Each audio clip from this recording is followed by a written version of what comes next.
You know what I love? Sports. Love sports. Sports. When It comes to Texas A&M. Where are you getting this information? Let me tell you. Welcome to TexAgs. I need to talk a little sports with you, Ags. David Nunia here with TexAgs Radio. Billy Liucci here on TexAgs Radio. Olin Buchanan. We will develop men, we will graduate players, and we will win championships on the field. The best way for us to win is to do it together.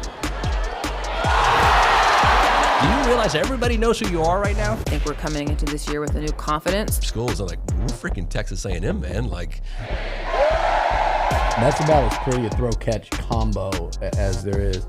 I saw the safety roll, the slot fade. I knew where I needed to put the ball.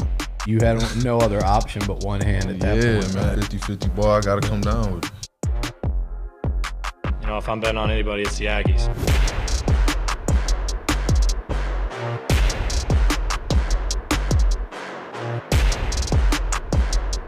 Good Friday morning, Bryan College Station. Welcome to TexAgs Radio. I'm Ryan Brauninger. We are presented by David Gardner's Jewelers. I'm inside the Rollo Insurance Studios. About to kick off the Go Hour, presented by the warehouse at CC Creations. Maroon has never looked as good as it does on you. Starting the morning, a Friday morning, as we always do, with the smooth, the suave, the East Texas debonair. Yeah, what does East Texas debonair actually mean? I don't know. You have to Google it. Don't Google it, maybe. Olin Buchanan, our columnist and Heisman Trophy. East Texas deboner. Whoa. There's a little kickstart to your Friday morning. OB, good morning. Good morning. We've got some stuff on the docket today that we weren't able to get to yesterday regarding spring football. We do want to, obviously, got to get to that in these first two segments because quick show rundown. Andrew Monaco, the voice of the Aggie, is going to join us from 8:30 to 9 o'clock. At 9 o'clock, when we come back on that break, we're going to do Around Aggieland with Kay Naegeli before we go out to the hotline to talk to former Texas A&M third baseman and now Kansas City Royal minor league player Trevor Werner. At 9:15, we will do the baseball bunch, myself, Richard Zane, Scott Clendenin. And then at 10 o'clock, we will welcome in TexAgs co-owner and executive editor, Billy Liucci. I think Billy wants to get into, obviously, a lot of spring football talk, maybe even some of his baseball thoughts, basketball thoughts. And Billy's got a lot of things I think he wants to cover today. But it's a Friday edition, as I mentioned, over in the Angry Elephant News and Social Center. Good morning to Miss Callie Garner. Good morning. How's it going? Happy Friday. Happy Friday. I can't complain. It was a fun night at Olson last night. Callie, you were there. You're kind of a number one Texas Aggie baseball supporter. I am. I've grown up going to the baseball games, and I love going. Olson Field is a really fun environment. So. One of the things that I was talking to Monaco about during the baseball game last night on the radio call was I was asking him, and this probably wasn't on air if I remember correctly, but we were talking about just his favorite things to cover. And I'm going to ask that question of him on air. I'm going to put him on the spot here in a little bit when he comes in, but I'm also going to ask that of you because as a play-by-play guy, I'm sure he views things differently from you as a beat writer and a journalist. So of all the things that you have covered, OB, just start marinating on that idea of this was the most fun event I've covered, or I really enjoy Saturday nights at Kyle Field, that kind of thing. So Start stewing on that, and we will welcome in Nick Savage to the show back in the fishbowl, pulling the strings. Nick, good morning. Hey, good morning, y'all. Nick was doing a little bit of research when we were talking about the greatness of two Aggie baseball players, really, Olin, Evan Ostenbeck and Braden Montgomery, and we were looking it up, and I thought that Braden had homered in his first at-bat of every stadium that Texas A&M has played in this year. That is an incorrect statement. He homered in game 2 against Florida. But his first at-bat of game 2. Right, but he has homered in every stadium. So how many stadiums they played in? They've played, obviously, at Bluebell Park, Globe Life Field in Arlington, Dish Falk Field in Austin, Condren Family Stadium in Gainesville. So only 4. Oh, okay. And they will go to Founders Park in South Was he Carolina. have like 13 home runs now? Team leading 13 home runs. 26 games? In 26 games. That's pretty good. That's pretty good. And that's not even halfway through the season. You know, I brought up earlier this week is Braden Montgomery, and if he's not, he's making a strong case, the best transfer, and it still has to play out, right?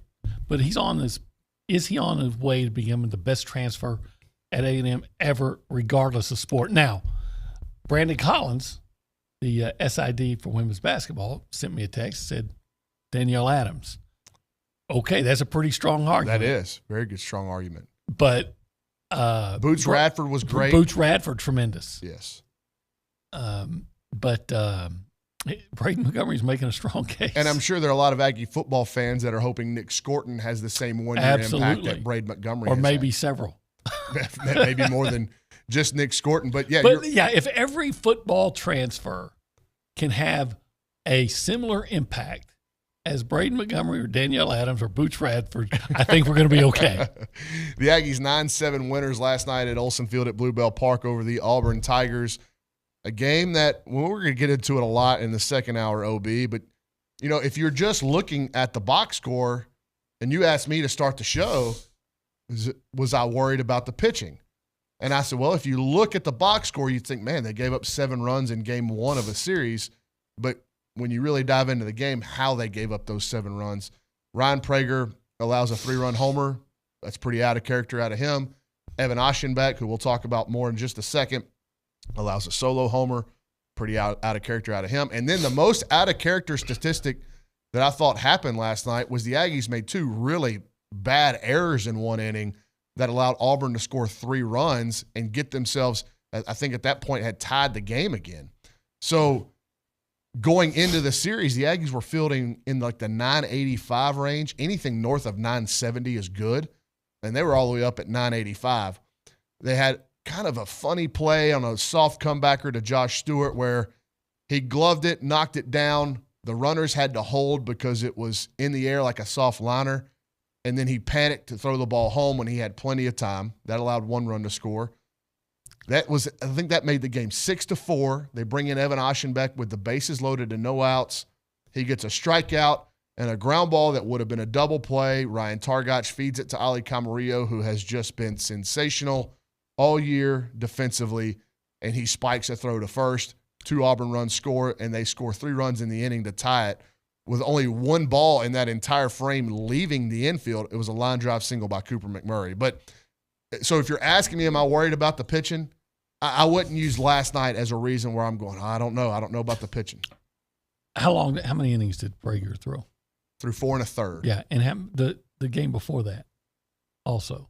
Was he he was sharp? outstanding. Was he? He was outstanding Okay. against Mississippi State. I think he was at 6 2/3. Okay. But here's one thing that I think a lot of folks, and especially old school baseball fans and people that grew up watching baseball that may be your age, a little bit younger, a little bit older, starting pitching now is not what it used to be. Not even close. The average start in the SEC last season in 2023 was 4 2/3 innings. So this day and age of starting pitching getting you to the 6th, 7th, 8th inning, it just doesn't happen anymore. That's why when Ryan Brauninger and Justin Lampkin do what they did last weekend against Mississippi State, they get these giant standing ovations, and it's such a game changer for the rest of the weekend. Because you don't have to fire as many bullets out of the bullpen, and A&M fired their best one last night in Evan Aschenbeck. Well, he's really good. Man, I think he could help my Texas Rangers right now in that awful bullpen. But, yeah, Brauninger, maybe he's just – look, but I understand that over the course of a long season, sometimes you're not going to be as sharp on one day as you were the other, right? Mm-hmm. I get that. Do we get so spoiled early by him that we're starting to get like unrealistic expectations that, especially now that you're in the SEC against SEC hitters, that you're supposed to go out and throw like 7 scoreless. Okay, we'll give you 1 run. You know that's what we expect from him. Unfairly, he certainly set the bar really high. But again, I didn't think he was bad at all last night. In fact, I'm not saying You make the argument that he made one mistake to a guy that was hitting 360, and he hit an opposite field home run off of him, a 3-run homer to tie the game. And that inning was set up. It was really kind of unfortunate, like a ground ball that Prager makes a really good pitch, and Ike Irish, who's the best hitter on Auburn's team, kind of chops a ground ball right in front of the plate, and it bounces straight up, and Gavin Grahovic has to field it running toward the third base line. And it's just, a soft infield single, and that's how that inning started. So you get those over the course of the season, and Prager had a lot of those tough luck singles in his last start against Mississippi State. The difference between last night and last week was the 3-run homer. Last week against Mississippi State, he was able to bounce back after giving up to 3 or 4 soft singles and get out of the inning and kind of reset himself. By the way, don't get fooled by Auburn's record. So I'm looking at some of their scores. Auburn can flat hit the ball. Yeah, I said this to Andrew again last night, was you look at their record and it's going to tell you one thing, but what do your eyes tell you when you watch them play? And if you look up in June and Auburn's playing in Omaha, don't be surprised. Like they're still a very good team that's had a run of some tough luck, especially last weekend in their series against Arkansas. 2 one-run games to the number 1 team in the country. They're a swing here or there from turning their season around. And their other series in the SEC was, I think, on the road against Vanderbilt. That's right. Yep. And what do we know so far about road series in the SEC? Last night, 4 series started last night. Guess the record of the road teams. 0-4. 0-4. Yeah. All close games, and the home team comes out on top. So just win tonight, make get the series in your pocket, and then Saturday be gravy. That's A&M hasn't gone into a series, obviously not it's only third one, but I think tonight's a really important game because if you are able to win it and you've done what you needed to do at home, you've held serve. So now when you start looking at the rest of the year, how do you get Jim Schlossnagle said the goal was 15 wins. He just wants 15. That's playing 500 ball in this league. That's a really good season. But if you're wanting to – and that would probably get you a regional host. 15-15 in the league, you'll probably at least host a regional. So how do you get to 16, 17, 18? You mix in a sweep here or there, or you win a road series. You know what I'm saying? So that you start doing the math on wins and losses throughout the conference slate. How do we get to 17, 18 wins? And then you're talking about a national seed where you're hosting at Bluebell Park for the entirety of the postseason. Somebody's got to come into your place and beat you in front of these crowds that have been so fantastic. Yeah, you got to win some. You got to always protect your home field. And I don't think, correct me if I'm wrong, that A&M has the luxury of playing Missouri this year. No, and that's a good point because they are by far the poorest team in the league. And if you got them on your schedule, which all the teams in the East will, and I don't remember who gets them out of the West. Arkansas's already got them out of the West.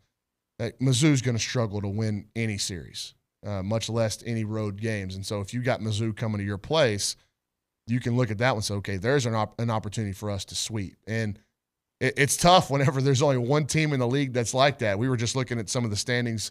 Like the Big 12's got some problems. And the Big 12, that's awful. 14 teams in the SEC, Olin Buchanan, 14 baseball teams. Do you know how many of them have double-digit losses? Two. And I know this because Ryan told me earlier. Yes, that's right. Florida, funny enough, top 10 ranked Florida, who midweek Florida is ranked probably somewhere in the mid-150s nationally. Yeah. And weekend Florida is in the top 5. Yeah. But Florida is 15-10. And then we talked about Mizzou. They're 10-16. So 2 teams in the SEC have double-digit losses. In the Big 12, let's see, we've got Oklahoma, West Virginia, Cincinnati, Texas, Kansas, Houston, BYU, and Baylor all have double-digit losses already this season. So Texas Tech doesn't.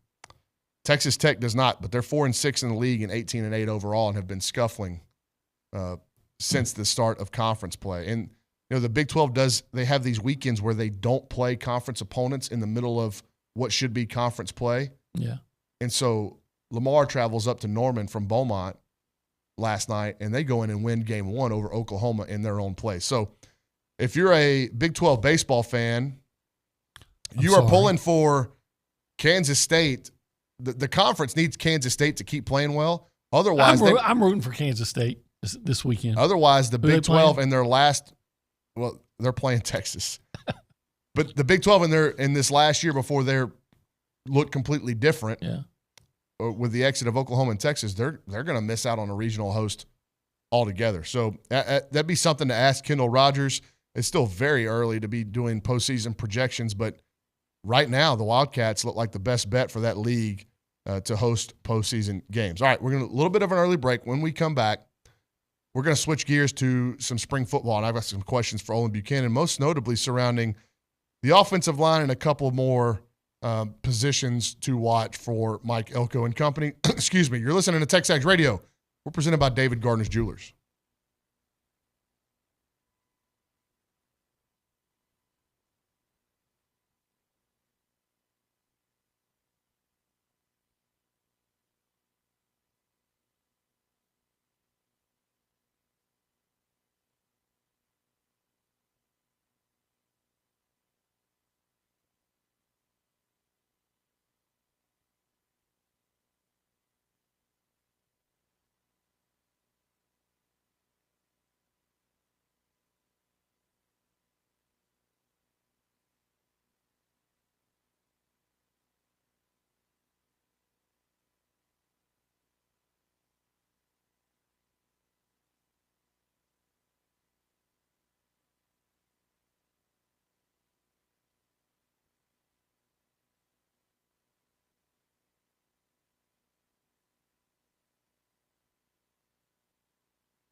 Inside the Rollo Insurance Studios, this is TexAgs Radio, presented by David Gardner's Jewelers. In the middle of the Go Hour, that is presented by The Warehouse at CC Creations. Maroon U is your ultimate stop for brand name apparel, gifts, and accessories for the entire family.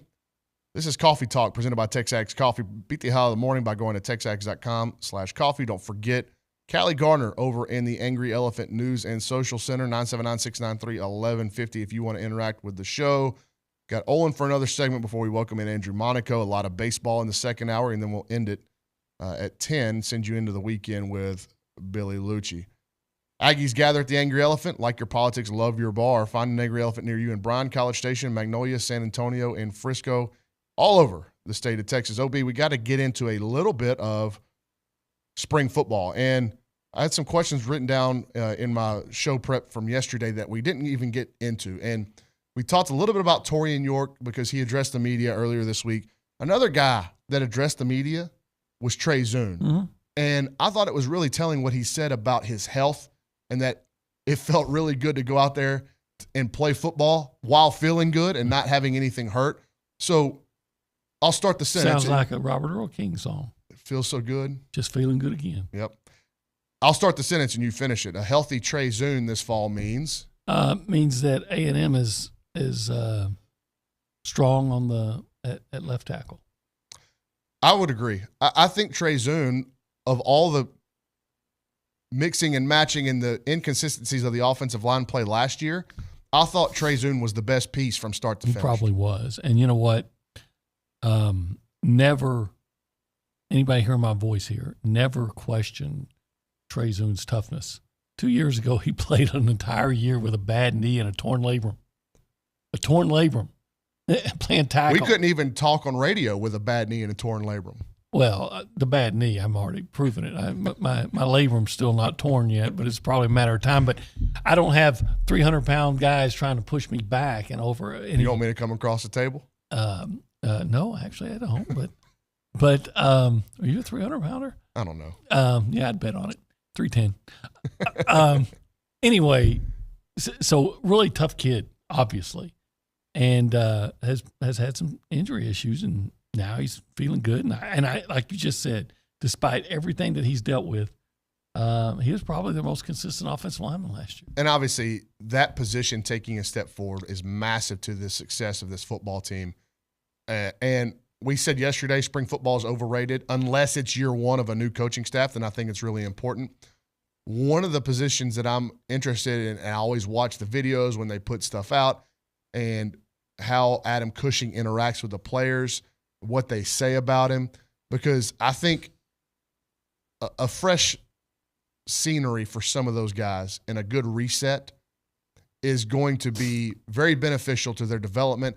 I firmly believe, and I may be naive or just wishful thinking, I think we're going to see the best version of some of these guys that we've seen just under a new regime. Well, I think we're going to definitely see a different version. I know you've heard the same things that I've heard about some of the things they were told to do or not do that just didn't make sense from an offensive line.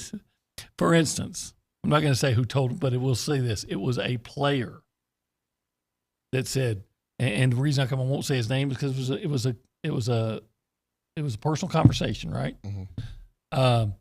They were told that once Bryce or whoever touched the football, they were not supposed to. They were supposed to be quiet, not say anything.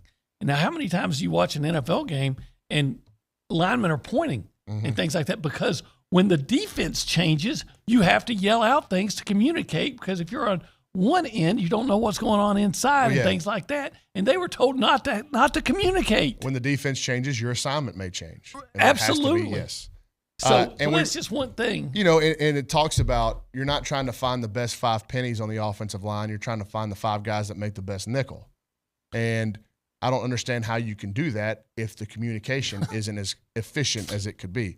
But I think, though, some of those positional battles up front are going to be really intriguing to watch going through the spring. And a guy that has turned heads in the offseason workouts and that I'm really excited to see play is Armaj Reed Adams. The guy from transfer from Kansas by Yes. DeSoto, and I've heard nothing but good things. And let's face it, you gotta be better there. You have to be significantly better there. I think the Texas A&M football season in 2024 is going to be as good. The season is going to be as good as this offensive line. And if we come away saying, "Man, that was surprisingly enough, that was a great offensive line, then they're going to have a great season. I mean, but you think about the names there up front, and hopefully you're just saying the cream's going to rise to the top, Right. and the best five are going to play. But you're looking at Trey Zune, Bryce Foster, Cam Dewberry, Mark Naboo, Chase Basantis, Ruben Fothery, Armars Reed-Adams, Derek Graham, Dorian Hinton, T.J. Shanahan. There's a lot of names. There's a lot of names. And guys that at one time or another you felt really good what they could be. Look, I think one of the things of coaching, and I've been told this by coaches because I've never been a coach, so one of the things of coaches is understanding that you can't motivate every guy the same way. Mm-hmm. And then figuring out how to motivate the individual. I think from what I was told from a lot of different people, including parents, that Adazio struggled with that.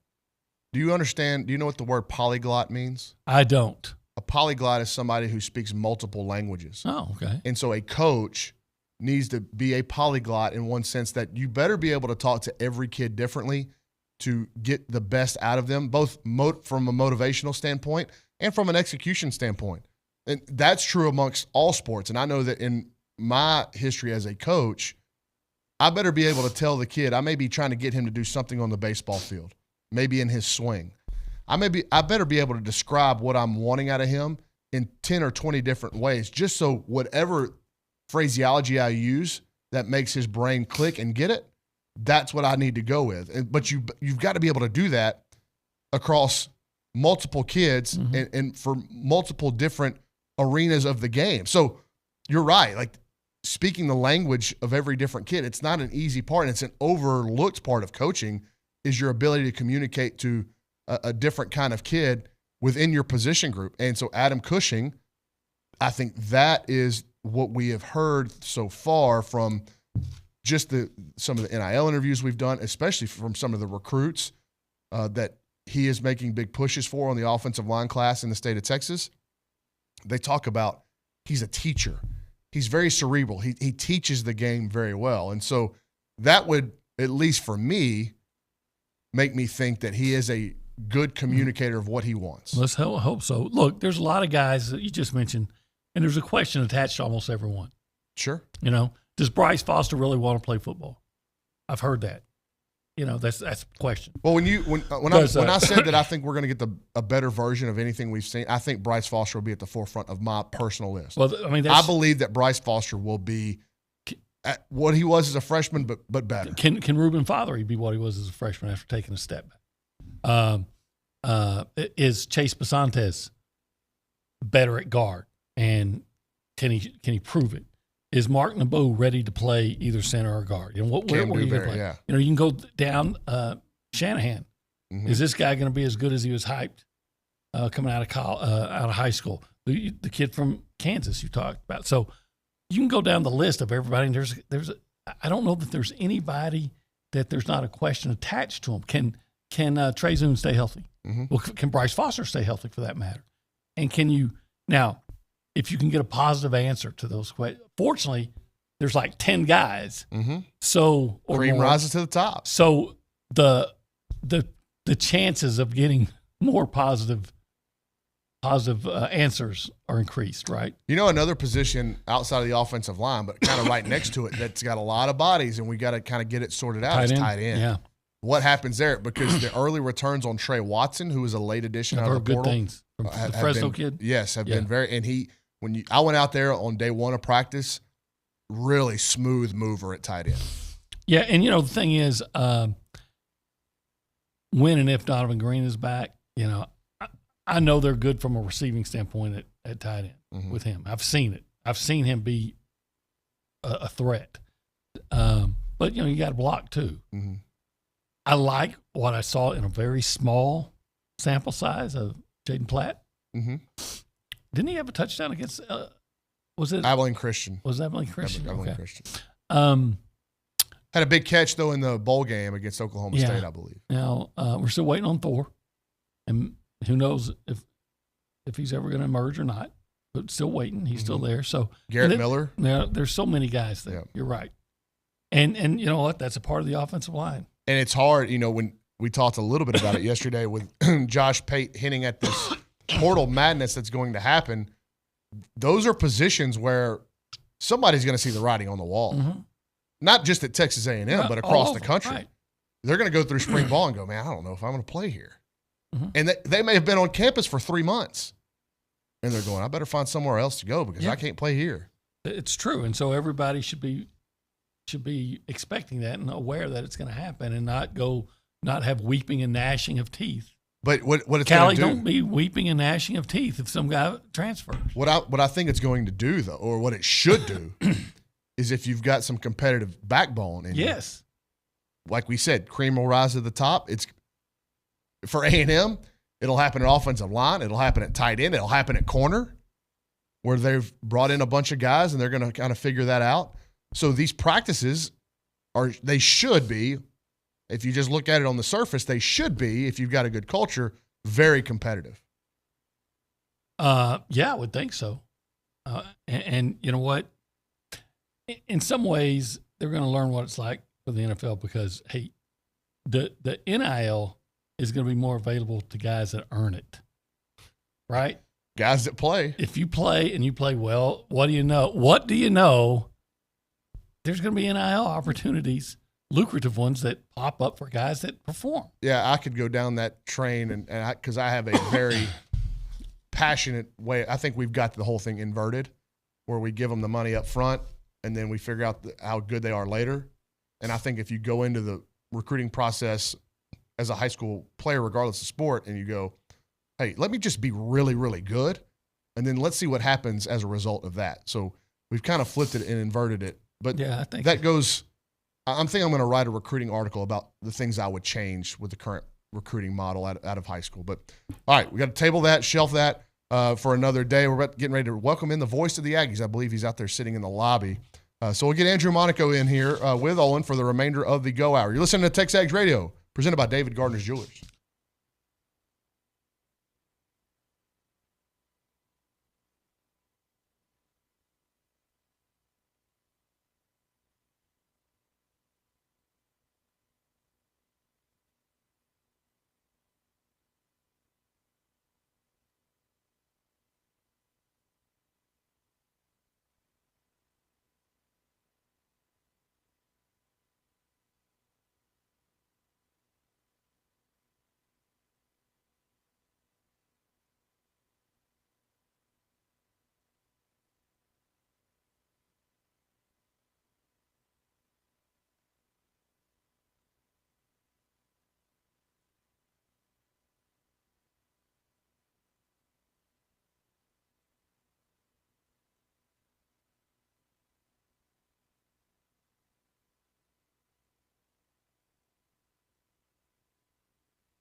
And Robert Earl. Feels so good. Be feeling good again, Trey Zoon. Trey Zoon said he's feeling good again. Ryan Brauninger, Olin Buchanan here with you. TexAgs Radio, presented by David Gardner's Jewelers. This is a Go Hour, presented by The Warehouse at CC Creations, and Coffee Talk, presented by TexAgs Coffee. We welcome in the voice of the Aggies, and let me do this first, Mr. Andrew Monaco. You took a chance on me and welcomed me into the broadcast studio across the street at Olsen Field at Bluebell Park. It's an esteemed honor for you to do that, so let me welcome you in. And I'm going to repay you for all the good things you've done for me by sitting you next to Olin Buchanan this morning. I couldn't be more honored. Man, they just put you in the trailer park. Here's how esteemed it is, OB, that this entire 3-hour show, they put Trevor Werner. Not you, not me, not Luch. Oh, on the poster. Yeah. He's the best looking one. Yeah, he is. You know what? He's a good-looking guy because I have a niece who, by the way, is coming to Texas A&M next semester. Yes. And she had a crush on Trevor Werner, and so we're in Omaha. I pulled him aside, classic. and I said, "Hey, would you mind, Trevor, if I did a little video? Would you just tell my niece Addison happy birthday and thanks for fun?" So he did, because he's a great kid. And of course, I'm so challenged when it comes to. I screwed up the video. He took a photo. I think the video lasted like 2 seconds. So then it gets weird if you go back to ask Trevor again. Would you do it again? Yeah. No, I didn't. Yeah. No, I didn't Absolutely. know. I didn't know until I sent it to my wife, and she said, "Well, where's the video part?" And I said, "What do you mean?" I struggle with things like that. Well, Andrew, anyway. I guess your schedule now is going to calm down for the first time in a while, trying to juggle men's basketball and baseball when you were in town. You're on the road with Dr. John and Aggie basketball. And so let's get your thoughts on that. And there's a lot that has been made and discussed about the season overall. But that last 3 to 4 week stretch had to have been insanely fun for you calling it and obviously being around that group of guys. It was great to see what happened in March and see everything come together. Buzz uses the word connectivity so often. And it's not like the connectivity was gone in the 5-game losing streak and that the team was together. And I think that's what makes it special for all of Buzz's teams, that they don't fracture when things go wrong. And to see it come together, to see the success Manny Obaseki had in March, to me it's another level. To watch Boots be healthy and this team come together.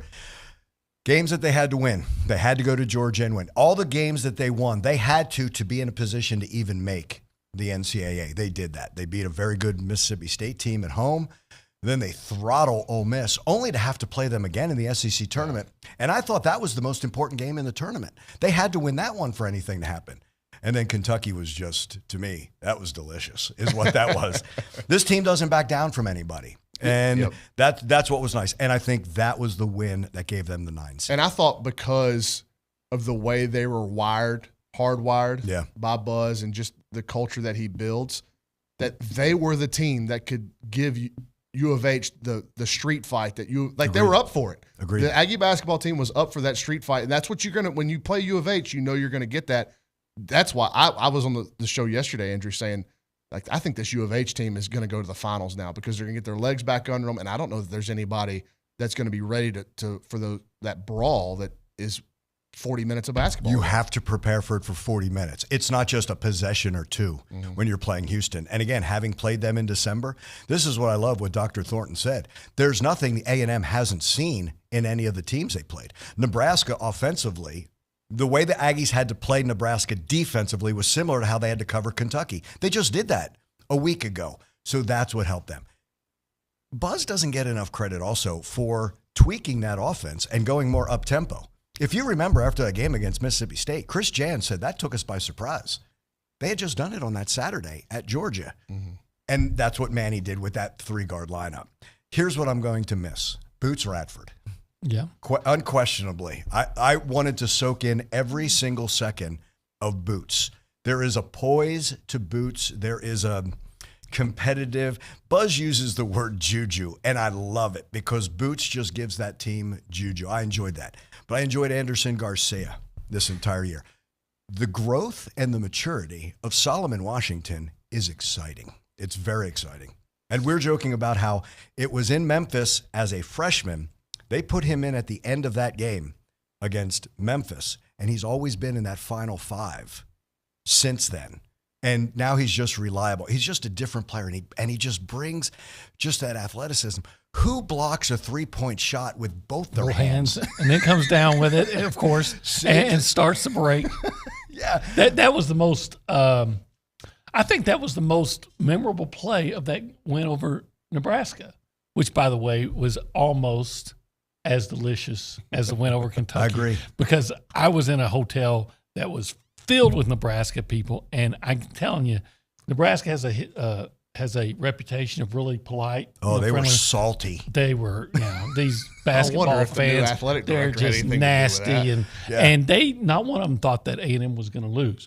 And even with the Japanese James Harden, who scores a lot but faded when it really mattered, they just weren't enough, and they were broken. Yeah. And I like seeing your opponent broken. I agree. I agree. Andrew, and when you look at this roster, obviously you can look at what's leaving with Boots, and you can look at the areas with which they struggled throughout the course of the year. And, that's why it's kind of so tough for, I think, the A&M fan base to make out what this year was, because it's incredible that you rebounded from that 5-game losing streak to make the tournament and get into the round of 32. But then you're going, what if we'd have played better against Vanderbilt? Are we playing U of H? Yeah. And so, with what's coming back on this roster, there's a good chance they could be right back where they were. I agree. To watch Jace Carter throughout this entire season, I don't think it's easy for transfers at all. I think Dexter Dennis kind of ruined it for everybody, how easy it was, almost like plug and play for him. But Jace, you could see him. There's a toughness to Jace Carter that you really, really like. And now he takes that and moves forward into his next year. The one guy I have not brought up this entire time, I think, is the key, is Wade Taylor IV. Yeah. I just think he's got the confidence, the leadership. I think it's infectious, is what his personality is with that team. The young man's a winner. Oh, and there's not many guys in college basketball that can just completely take over a game the way Wade can. Yeah, he's amazing. Unfortunately, when he usually scored a lot of points, I'm talking 30 or plus, which he did 7 or 8 times. Right. I think they only won one, maybe 2 of those, because he had to do too much of the load. But as Andrew was referring to, as Manny emerged, as Solomon Washington emerged, then Wade became he may not have scored as much, but he became even more dangerous, because that opposing defense couldn't be so preoccupied with him. And that's, all those factors led into that surge. Like we've gotten familiar with Buzz Williams' teams, the February surge. This one came a little bit later than usual. But and I do think that now Boots is, Boots leaves you big shoes to fill. But if you can adequately replace some of that production, you should be as good, if not better, next year. But and I know you know this is true, and I know because you played too.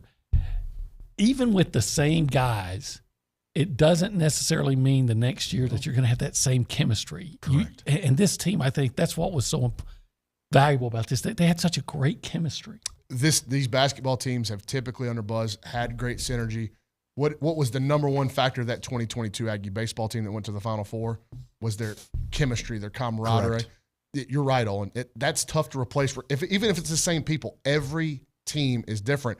That's why I think Buzz, Andrew, like he always is, there's going to be a lot of background done and a lot of homework done on whoever they choose to bring in, whether it's new high school guys or out of the portal. Yeah, it's funny because last year Jace Carter comes and Eli Lawrence comes, so I'll text to Steve Rockefort and I'll say, hey, Rock, does he fit? Hey, Rock, does he fit? And finally Rock said to me, look, do you think we'd bring in someone who doesn't fit? But that's important in the transfer, because there are teams in the conference who did that. They're watching a kid on Zoom. Then when they bring them in, I equate it to the puzzle that looks great, but none of the pieces fit. And that's the key. You can't have, because if one doesn't fit, it disrupts everything. And I think they've been real good in the portal. I think we learned that in football. Sure. And you know what? I just wrote a recruiting article this week, Andrew, that went out that said, look, obviously NIL and what it is has blossomed into one of the key, if not the key factor in a lot of these recruitments, whether it be out of high school and the portal. But some of the stuff that was important 10, 15, 20 years ago in recruiting is still important now. And one thing we've learned covering it and you being in the day-to-day is you better get it right in terms of character and culture in the locker room. And I think Buzz Williams obviously has that at the forefront, and Mike Elko has done – you can see that it's a different. Correct. I think it's interesting because he's talking about the guys that fit and all that, those things. And Andrew mentioned Eli Lawrence. And you talk about a guy that obviously fit because here's a guy that I think he shot 36% at Middle Tennessee from three-point range. And look, if 36% from A&M, you would have been the number one shooter, right, most of the season. And yet he didn't play much, and you never heard a discouraging word.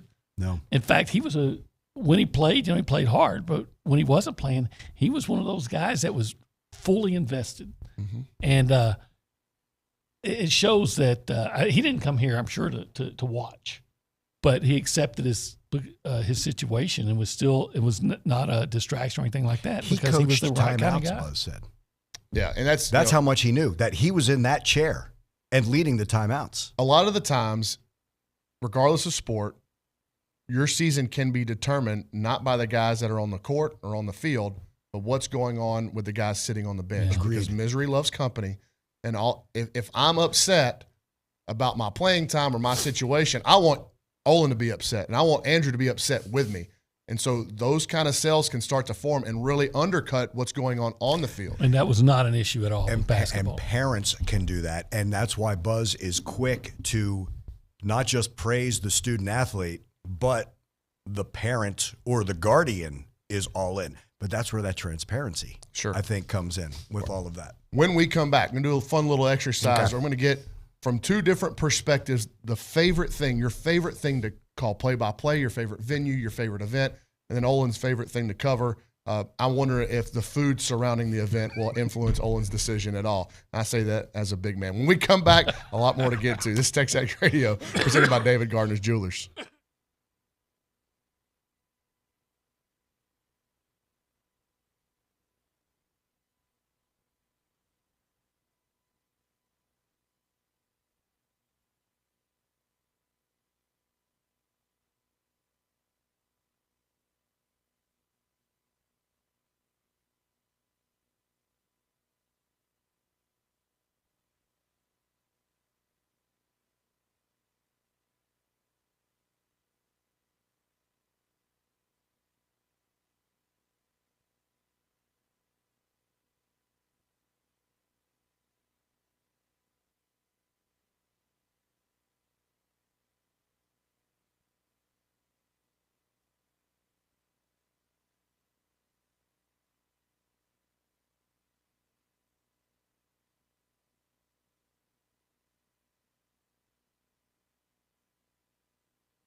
All right, we got about 5 minutes here to close the hour. TexAgs Radio presented by David Gardner's Jewelers. Got 5 minutes to do two things. Number one, tease this before the end of the last segment here in the Rollo Insurance Studios.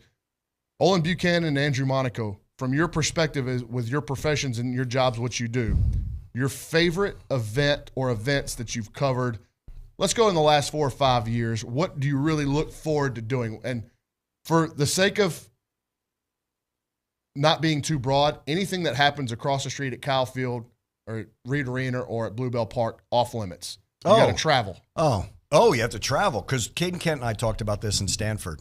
We were talking about careers, and I said Saturday night Kyle Field can't be beat. I think it's the most electric that.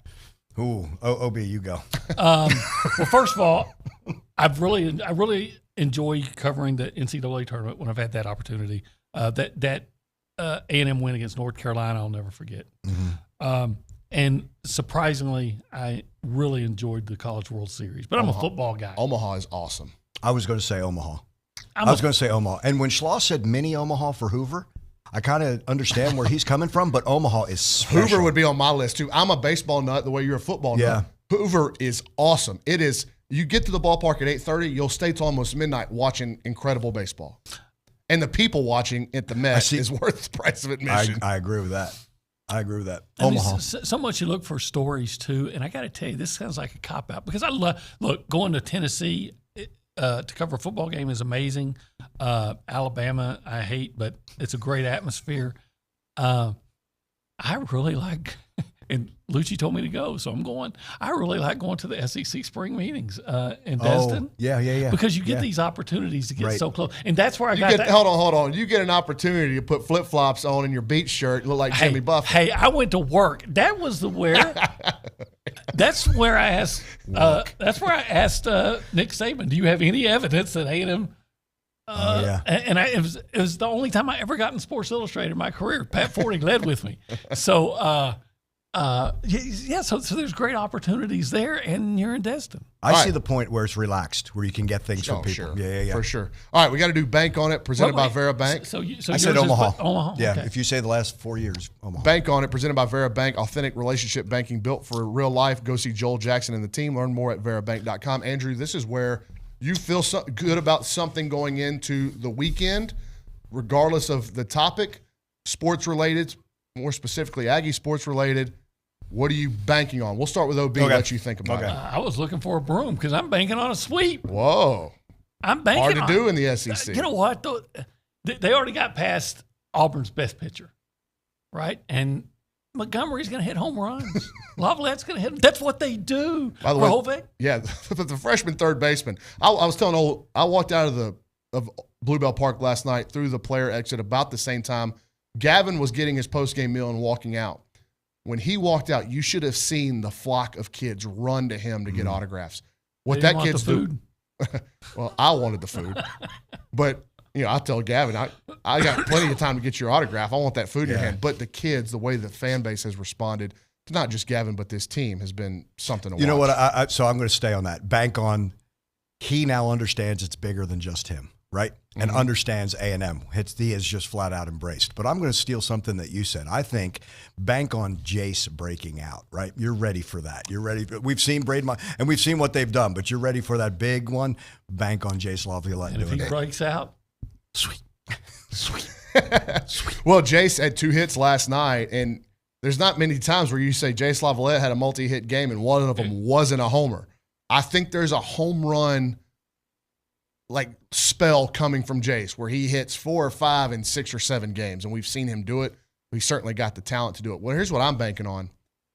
I'm banking on that Tanner Jones is the story for the starting pitching this weekend. Okay. It's been Ryan Prager and Justin Lampkin. Tanner Jones has been close. He's been fine, but I think his game can go to another level. I think it's an important game today. I think Tanner Jones rises up, and he's got a couple of his former teammates in that Auburn lineup with him at Jacksonville State.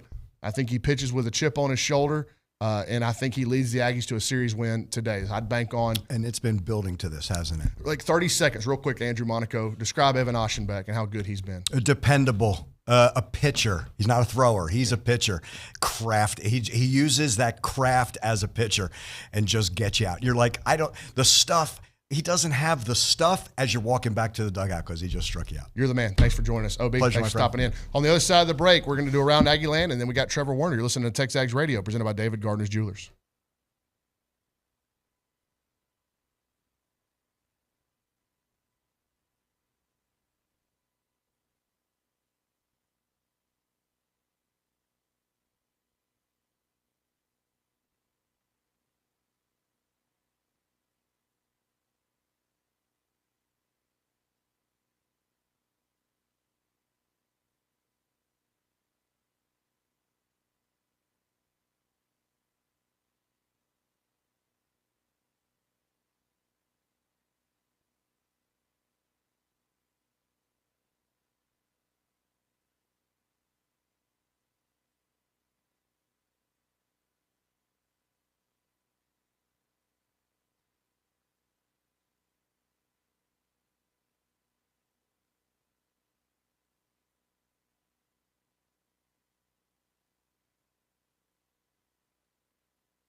All right, 9 o'clock here on a Friday morning. Ryan Brauninger in the big chair today. TexAgs Radio presented by David Gardner's Jewelers inside the Rollo Insurance Studios. And we are going to go Around Aggieland, presented by Norman G. State Bank. Rock solid banking. For more information, visit their website, normanggstatebank.com. We're going Around Aggieland with Miss Kay Naegeli. Full name? You're Full going name. with it? We're rolling it out? I think that's what Steve would want me to do. Yeah, well, there's a reason I chopped it before I came to college. Well, so. that means we're being serious when we use full government Kaylin, name. Yeah. Like, get to Ryan focused. Brauninger. We'll not drop the middle name on here, but you're not my mother. Okay. Go ahead. All right, so we're going to talk some softball. Haven't gotten to that yet. So despite Emily Kennedy's strong performance in the circle, she's been great all year. Number 12, Texas A&M fell in 8 innings on the road at number 7, LSU. It was a walk-off home run from Taylor Pleasance that did them in. And then with Thursday's series opening loss, the Aggies dropped to 28-5, still a pretty good record, and 8-2. Pretty good. That's elite. 8-2 in conference play in SEC softball. Come on now. They will look to even the series tonight. First pitch is scheduled for 5 p.m. And like I said, they're playing on the road, so this is a big one. Hopefully can get at least a win out of there. Mm-hmm. If not, come back, win the series. That'd be great. Baseball, number 4, Texas A&M played in the series opener over Auburn on Thursday night, 9-7 behind a dominant relief outing from Evan Aschenbeck. The Aggies improved to 23-3 on the season and 4-3 in conference play, above water there with a win over the Tigers. They hope to claim the series tonight at 6 p.m. My family got tickets to go tonight, so we're excited. That's going to be a family affair that I look forward to seeing all the Instagram from both you and your father. He will be. My mom got a bubble machine. They're ready to go. Maybe he's pre-gaming with the trailers in the parking lot. I'm sure. Yeah. Tickets were also hard to get, so I would assume this game is going to be pretty well. We know that the fan base this year has been so fired up about Aggie baseball. It's been awesome. great. Yeah. It's been so cool to see. Moving over to the track, the A&M track and field team splits travel this week as they will head to the Battle on the Bayou in Baton Rouge, and then the other half of the team will head to the Stanford Invitational in Palo Alto. And then Mike Elko mentioned this at the beginning of his press conference this week. Equestrian, the top-seeded team, begins competition at the SEC Championship Friday afternoon with a semifinal matchup to number 4 seed South Carolina at 3 p.m. So go watch some equestrian too if you're bored in College Station. Yeah, no horsing around at those things. Exactly. Good one. Thanks, Kay. Of course. All right. With that, Around Aggieland wraps up, and we're going to go out to the hotline. We're going to welcome in. We're good? Okay, yes, we're good. We got him. Wait or go? On-air production meeting, Nick is screaming at me through the wall if you can't hear that on radio. That's what makes Nick the best producer going. But we are getting ready to welcome in former Texas A&M third baseman and current member of the Kansas City Royals organization, Mr. Trevor Werner. And do we have him now? Got Trevor Werner. All right, Trev. Yes, sir. Good morning, dude. I appreciate you joining me bright and early out there in Arizona, huh? Yeah. It's always good to get some sun in the morning, so thank you. They say to start your day with some vitamin D is like good for your sleep cycle, and I know you're big into all that. So, I will take credit if you have a good night's sleep tonight and then you go on a stretch of about a week where you play really well. I want all the credit for that. I was going to say, yeah. Yeah, a couple of hits to the plate tonight. It's all on Brian. There we go. Well, dude, I really appreciate your time and you waking up to join me. Let's talk a little bit about your journey so far. Obviously, the Royals have seemingly put a really high priority on you and your development. You've been invited to do some really cool stuff. What has your experience been like within the organization and just kind of the reciprocation back and forth between you and the coaching staff, the managerial staff, all that kind of thing? Yeah, it's been great. Obviously you got drafted as a two-way player and, going to the draft didn't really know what to expect on that end. Went out to the Cape after the season last year and had a pretty good little short season for summer ball, and then ended up getting picked as a two-way. And first thing is what happened when I got here is they asked, what do you want to do? And I think everybody really knows what I really want to do. So I told them, I was like, yeah, I want to go out and play a position and do that really as long as I can. And told them I kind of always had pitching on the back burner. And they're like, all right, well, we'll give you a shot at it. So that's what I did and went out and basically in the short season in professional baseball, I had kind of, did pretty well. So I'm still here doing it and was fortunate enough to get to play in the prospect game in the breakout series in Arizona a couple weeks ago. And it's been great. Yeah, you're really underselling yourself. You've been awesome, dude. Homered in that prospect league game. And it just seems like, especially in the batter's box, you've got like a real sense of confidence in your operation and what you're doing. When did you really start to pick up like, hey, like I can do it at this level? Yeah. I think just having the confidence coming from a big school in the SEC. There's no stage like there is in college baseball in the SEC, and being able to perform on the biggest stage and even in the backfields of Arizona here, it's all the same game of baseball. And just knowing that you've kind of been there and done that, and you've seen the best of the best there is, really, just kind of gives you that extra confidence coming in. And I mean, you're competing with guys that are 16, 17 years old from other countries, and then guys that are 28. So that's the world of professional baseball. What is the biggest difference? And I asked Troy Claunch this yesterday, Trevor. What has been the biggest difference in terms of the game when you go from playing as much high-level SEC baseball as you did in your career at Texas A&M to professional baseball? Is it a different game? Is there some real nuances that stand out to you that are different? I would say the game is played a lot differently than college. We always joke guys come from different countries and play a different style of baseball. Really, I mean, their job to get here is to have the best tools possible, and they kind of learn the game later on. They're just there to be the best player they can, and we always joke I don't know if they would have played at our college just because their style is completely different. Not anything to knock on them, but it's certainly a different way of playing the game. But competition-wise, I would say that you get your Friday guys in the SEC that those guys would definitely stand out at the lower levels here. But I would say overall in professional baseball, what I've seen is a lot of guys have the stuff, as they would say, on the mound. Whereas in college, I would say you don't see it as consistently as you do here.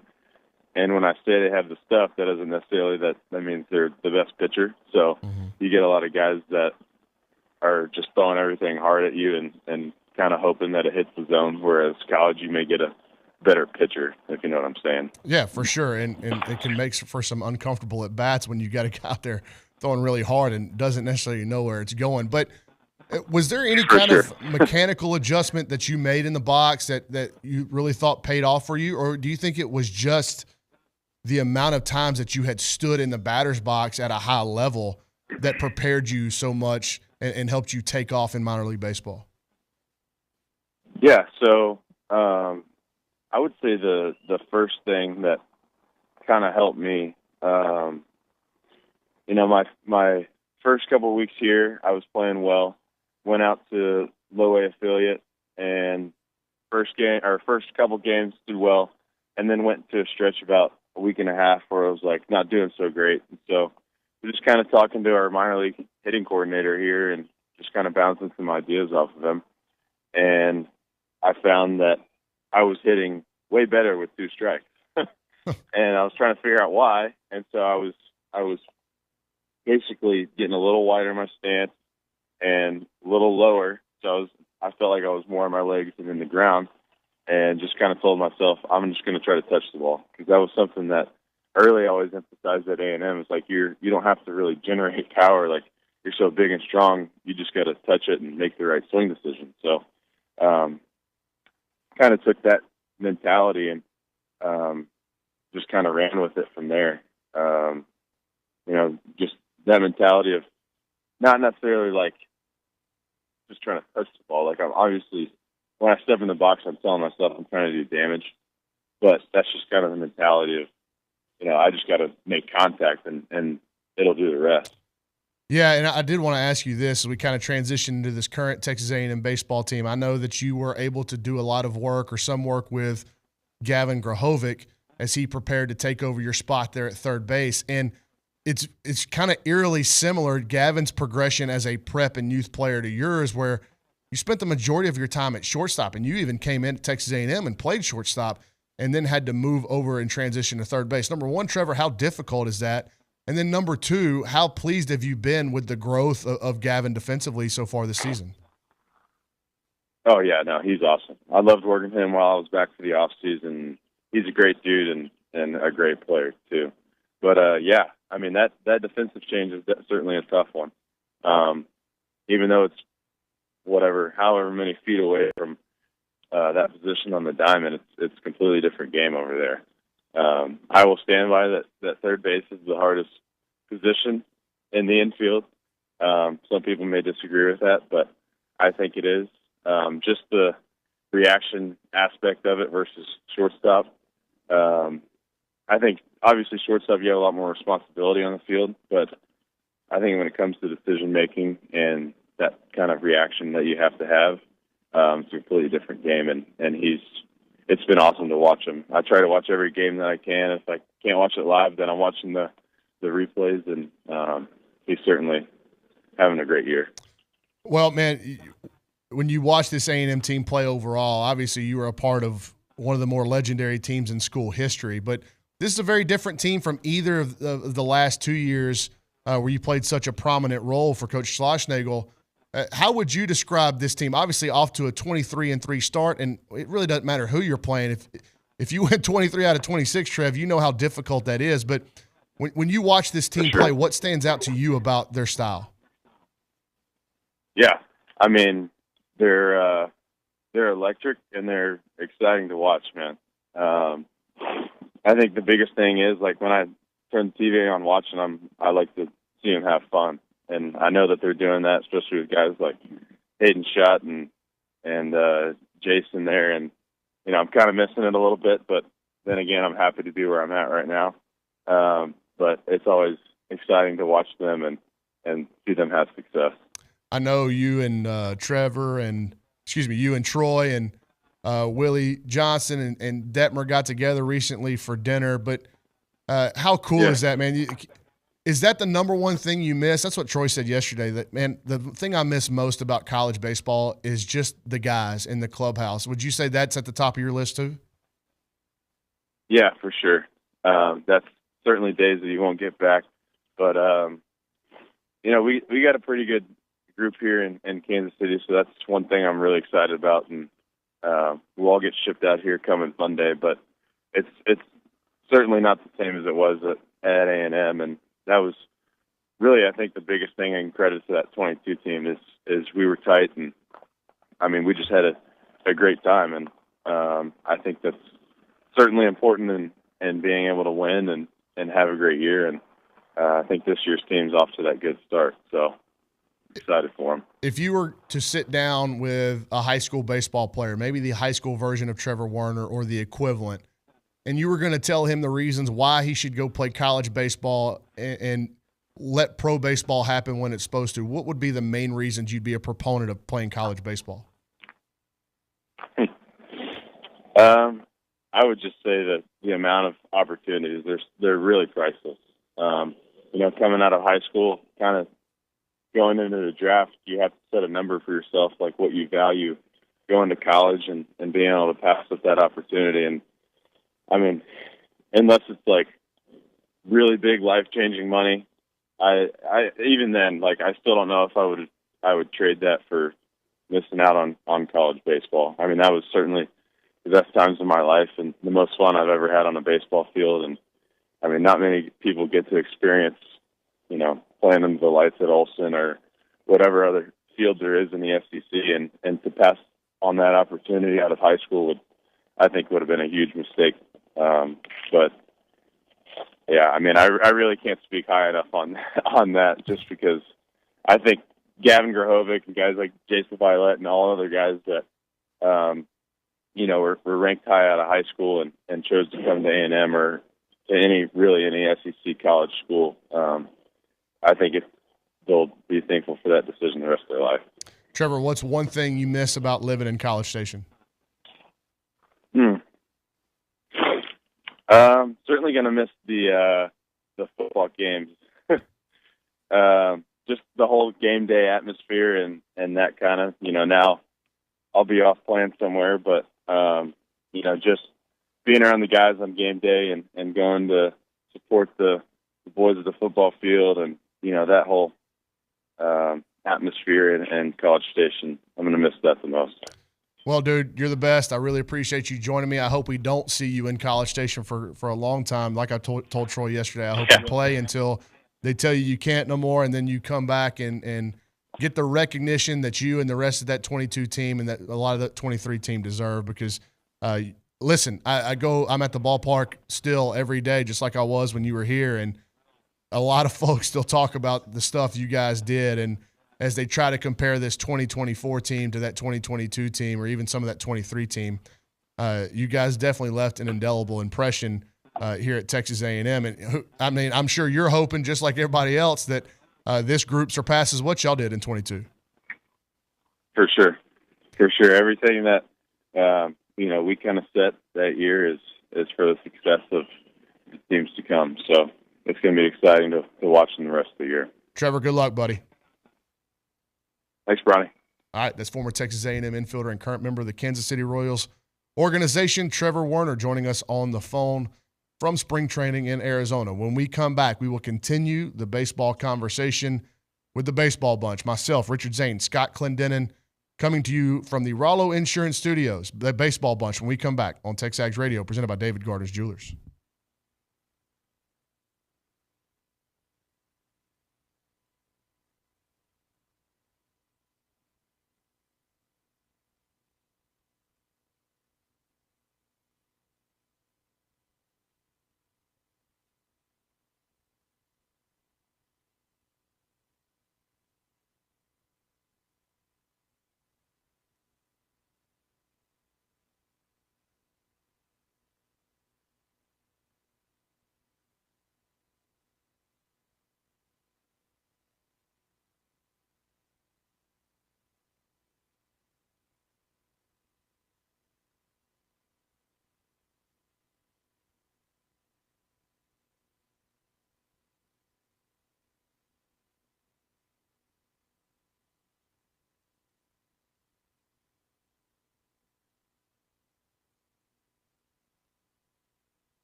And we are closing in on the bottom of the 9 o'clock hour on TexAgs Radio, presented by David Gardner's Jewelers. About to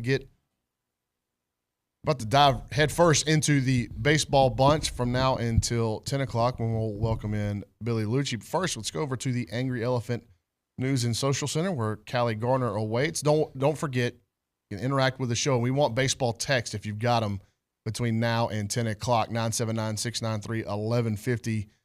That is the text inbox where it will be seen by Kay Gardner, who I think has some stuff for us now.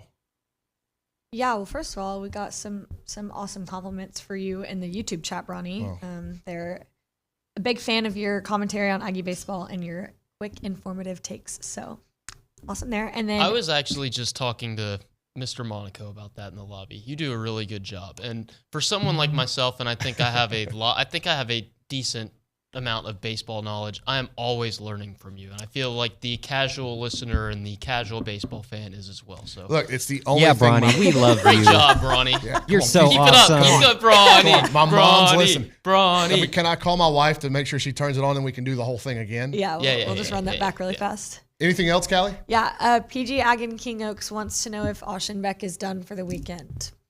Good question. Last night, Coach Schlossnagel said that maybe a batter or two here and there Saturday if necessary, but certainly not today. Yeah, he'll be 61 pitches. Hard to believe he's going to be available for any lengthy relief appearance later in the weekend. And we do have, I believe, Scott Clendenin is joining us via the phone today. Nick, do we have Scott? Sure, I'm here, guys. How are Hey, you Scotty. doing? Scooter. Hey, Scotty. So you were down at Minute Maid for opening day. How much of the A&M game did you get to watch, intake, and then obviously you know the story by now. Braden Montgomery remains very good, and so does Evan Auschenbeck. Well, I got to be able to follow and watch some of the A&M game. It was, it was the Auschenbeck show by the time I got it on. But yeah, tremendous performance by him. And you're right about Braden Montgomery, but I also think that, when everybody in the lineup either gets a hit, scores a run, has an RBI, it was up and down the lineup, and that's the kind of, performance that leads to 9 runs on opening night in SEC play. When the other team doesn't really open the door for you or give you anything, any extra outs. Yeah, that's very true. A&M had to earn everything last night, and that's a good point, Scotty. I thought, obviously, Braden Montgomery, he starts so many games with homers, and you go into the second inning with a lead so often because of how good they've been early in the game. Hayden Schott was also really good again last night. Yes, Hayden Schott, the other home run that the Aggies had, a 4th inning solo shot to lead off the inning, is only his 3rd of the year. But then he also drove in another run with a sacrifice fly. He's had really nice back-to-back nights. Remember, he drove in, I believe, 3 runs on 2 hits against Prairie View on Tuesday night. Houston Christian, excuse me. 3 runs on 3 hits. 3 runs on 3 hits. Yes. So the confidence starting to get rolling for that guy, and that's great to see for the Aggies, especially in the middle of the order. And Scotty, Hayden talked about some mechanical changes that he is working on with Michael Early, and you got to love, as soon as you make a mechanical change, you see some results, that's got to make it stick a little bit more. Yeah, and also the fact that he's open to doing that. I mean, I think Coach Schlossnagel talked about that earlier, that some of these guys are pretty well established, that come in from other programs, but what Jackson Appel, Hayden Schott, and Ali Camarillo have done is they've been, open to change. They've been ready to install what Michael Early does for them. The pitchers have done the same thing with Max Weiner. That's more with the whole group, but specifically those guys that have success at other spots.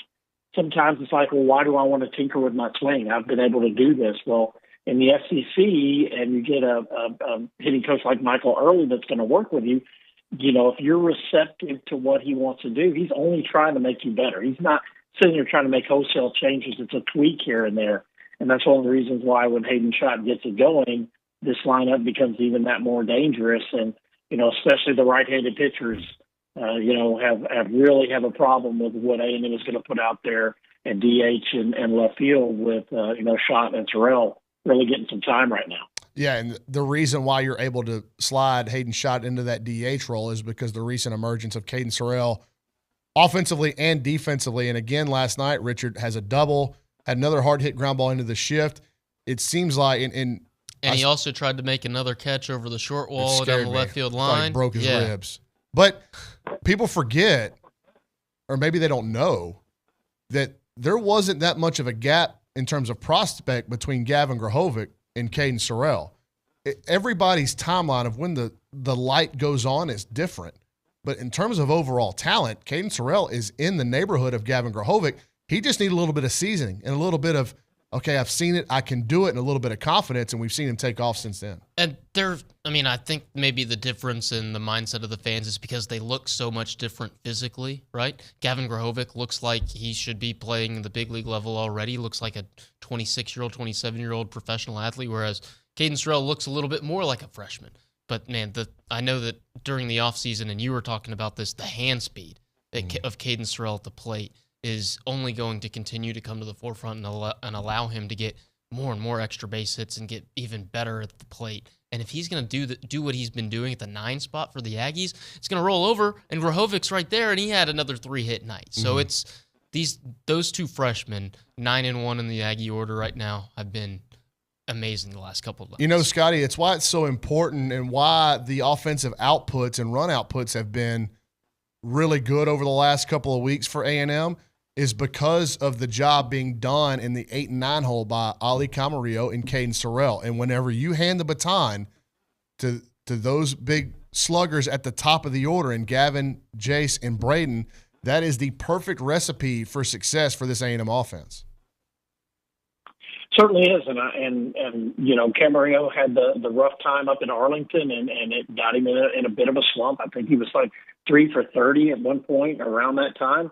But since then, he's been able to get on base. He has the ability to draw the walk. We saw Sorrell with the big walks. The walk-off situation came after one of those as well. So, you're right. The bottom of the lineup setting the stage. Grahovic knows he's going to be the leadoff hitter to start the game, and that's about it. And I went back and I looked at that 99 team that had Stephen Truitt as the leadoff hitter, the year after you had, as good a leadoff hitter as the Aggies have ever had. But what Street Scarborough did in the 9 hole was set the stage. And what Chad Hudson did in the 8-9 hole set the stage to turn that lineup over. And you got a lot of RBIs from Truitt there as a leadoff hitter. It certainly gives you the ability to have production, at the top of the lineup. And when, Grahovic, Lavalette, and Montgomery, when they go, 6 for 14 or 13, you're going to run with that every day because those guys at the bottom are scoring those runs. And you had it for, Kargotch, Camarillo, and Terrell because they're getting driven in by the players that follow them. Since going 0 for 2 in the Saturday game against Rhode Island, Ali Camarillo has had base hits in 10 of his last 11. His average has gone from 245 to 304. Scotty, I want to stick with what you said, the historical part of this. Stephen Truitt, you brought up Stephen Truitt in that 99 team. You are the Aggie baseball historian, so I want to ask you this. Is it time to start talking about Evan Aschenbeck as one of the great relievers in Aggie baseball history? Well, the funny thing is he reminds me a lot of James Nix, who was another Brennan product who won 14 games, called him the Vulture because he came in, sometimes he blew a save, and they got a win. We haven't seen nearly as many blown saves from Aschenbeck, the guy that's going to come out of the pen and basically like, hey, hand me the ball as long as I need to go. If my save needs to start in the 5th inning, I can give you a save from that point, or I can finish the game out. And Aschenbeck is doing that time after time. And to give up a solo home run, basically after a great, full count battle, and then to come back to that, never phased. Even though it's a 2-run lead, he was ready to go from that point forward. I mean, did you see anything in his body language? Have you seen this guy panic at all? If I had to say, hey, Aschenbeck, you're gonna turn into a doctor, and I'm gonna be on the table, I want your hands working on me because you're steady as a rock. Yeah, and people forget, like, you look at last night's game, Olin came in and he was like, are you worried about the pitch? And I was like, well, I think if you just say that by looking at the score last night, maybe you say 7 runs. But Ryan Prager uncharacteristically gives up a 3-run homer. Yeah, and that just happens with the south wind at Olsen Field, a backside homer. It happens. And then Evan Aschenbeck gives up a solo homer. That hardly ever happens. And then Irish. The most uncharacteristic thing that happened last night was that sloppy inning of defense that the Aggies played, where if Josh Stewart just takes a breath after he picks the ball up off the mound, it might be a double play ball. Ali Camarillo, who has been just sensational defensively, got in a hurry on a double play throw, a relay throw, and spiked it in the ground to Teddy Burton. So that's where the 3 runs came in late in the game for Auburn that tied it going into the 7th, 8th, and 9th. But what Evan Aschenbeck did, he was one good throw away from getting out of a bases-loaded, nobody-out jam without giving up anything. After the Aggies had already committed an error, too. All 3 of those runs were unearned. Aschenbeck comes in the game. The Aggies are up 6-4. He gets the inning-ending double play ball, right? You're out of that. A&M still has the lead, and then he's got the chance to go get the 4-inning save, right? Because of the tie game, he can't get the save. He ends up getting the 4-inning win. It's the 4th time this year that Aschenbeck has thrown 4 innings out of the bullpen. He has a win, a 4-inning win, and 2 4-inning saves. Scotty, what do you anticipate his usage for the remainder of the weekend? I got to think, and they got to be smart about it because you can't burn him out in late March. But if for whatever reason, if they're in a winning situation in Game 3, whether it be to sweep a series or to win a series, I think that they would have to ask Evan, how do you feel? Can you get us X amount of guys? I think so, and I also think that it points to what they've got to do at midweek. I mean, Coach talked about this week against Houston Christian. Hey, we've got to have guys that give the people I lean on in the pitching staff. You know, I need some people to come in and you know, when you're going to Texas State, you know, after this thing, you know, he may have to say, Aschenbeck, you don't even get a uniform, because I know he's at some point in time in any game, in every game, he's going to say, Coach, I can go down there and warm up and get ready for you, whether it's tonight or tomorrow. That's just the kind of player Aschenbeck has been. But, yeah, you got to limit him, you know, but if it's a winning situation and he's got your best matchups, I think he's going to come out of the pen with a very specific pitch count, because this is a guy that, yeah, you don't want to burn him out. You want to make sure that he's ready to go, but you also value these wins. Now, you know, I wasn't too surprised that Auburn could get after with some offensive numbers, because, hey, they're the first people that are really able to get after Arkansas last weekend. And we've seen how good Arkansas has been. But, yeah, that was why I was said in the beginning that A&M really went out and earned those 9 runs on you know, with no free outs, whereas you have to look at that 3 spot that Auburn got where they did get extra outs in 1 inning. If this is a 9-4 ball game, I think we're having a completely different conversation about the pitching staff. All right, got to go to a break. When we come back, we'll look at tonight. I think it's a big outing coming up for Tanner Jones, and also a big game for the Aggies trying to secure a series win at Bluebell Park. When we come back, a lot more from the baseball bunch. You're listening to TexAgs Radio, presented by David Gardner's Jewelers.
Creole Williams is a great SEC athlete name.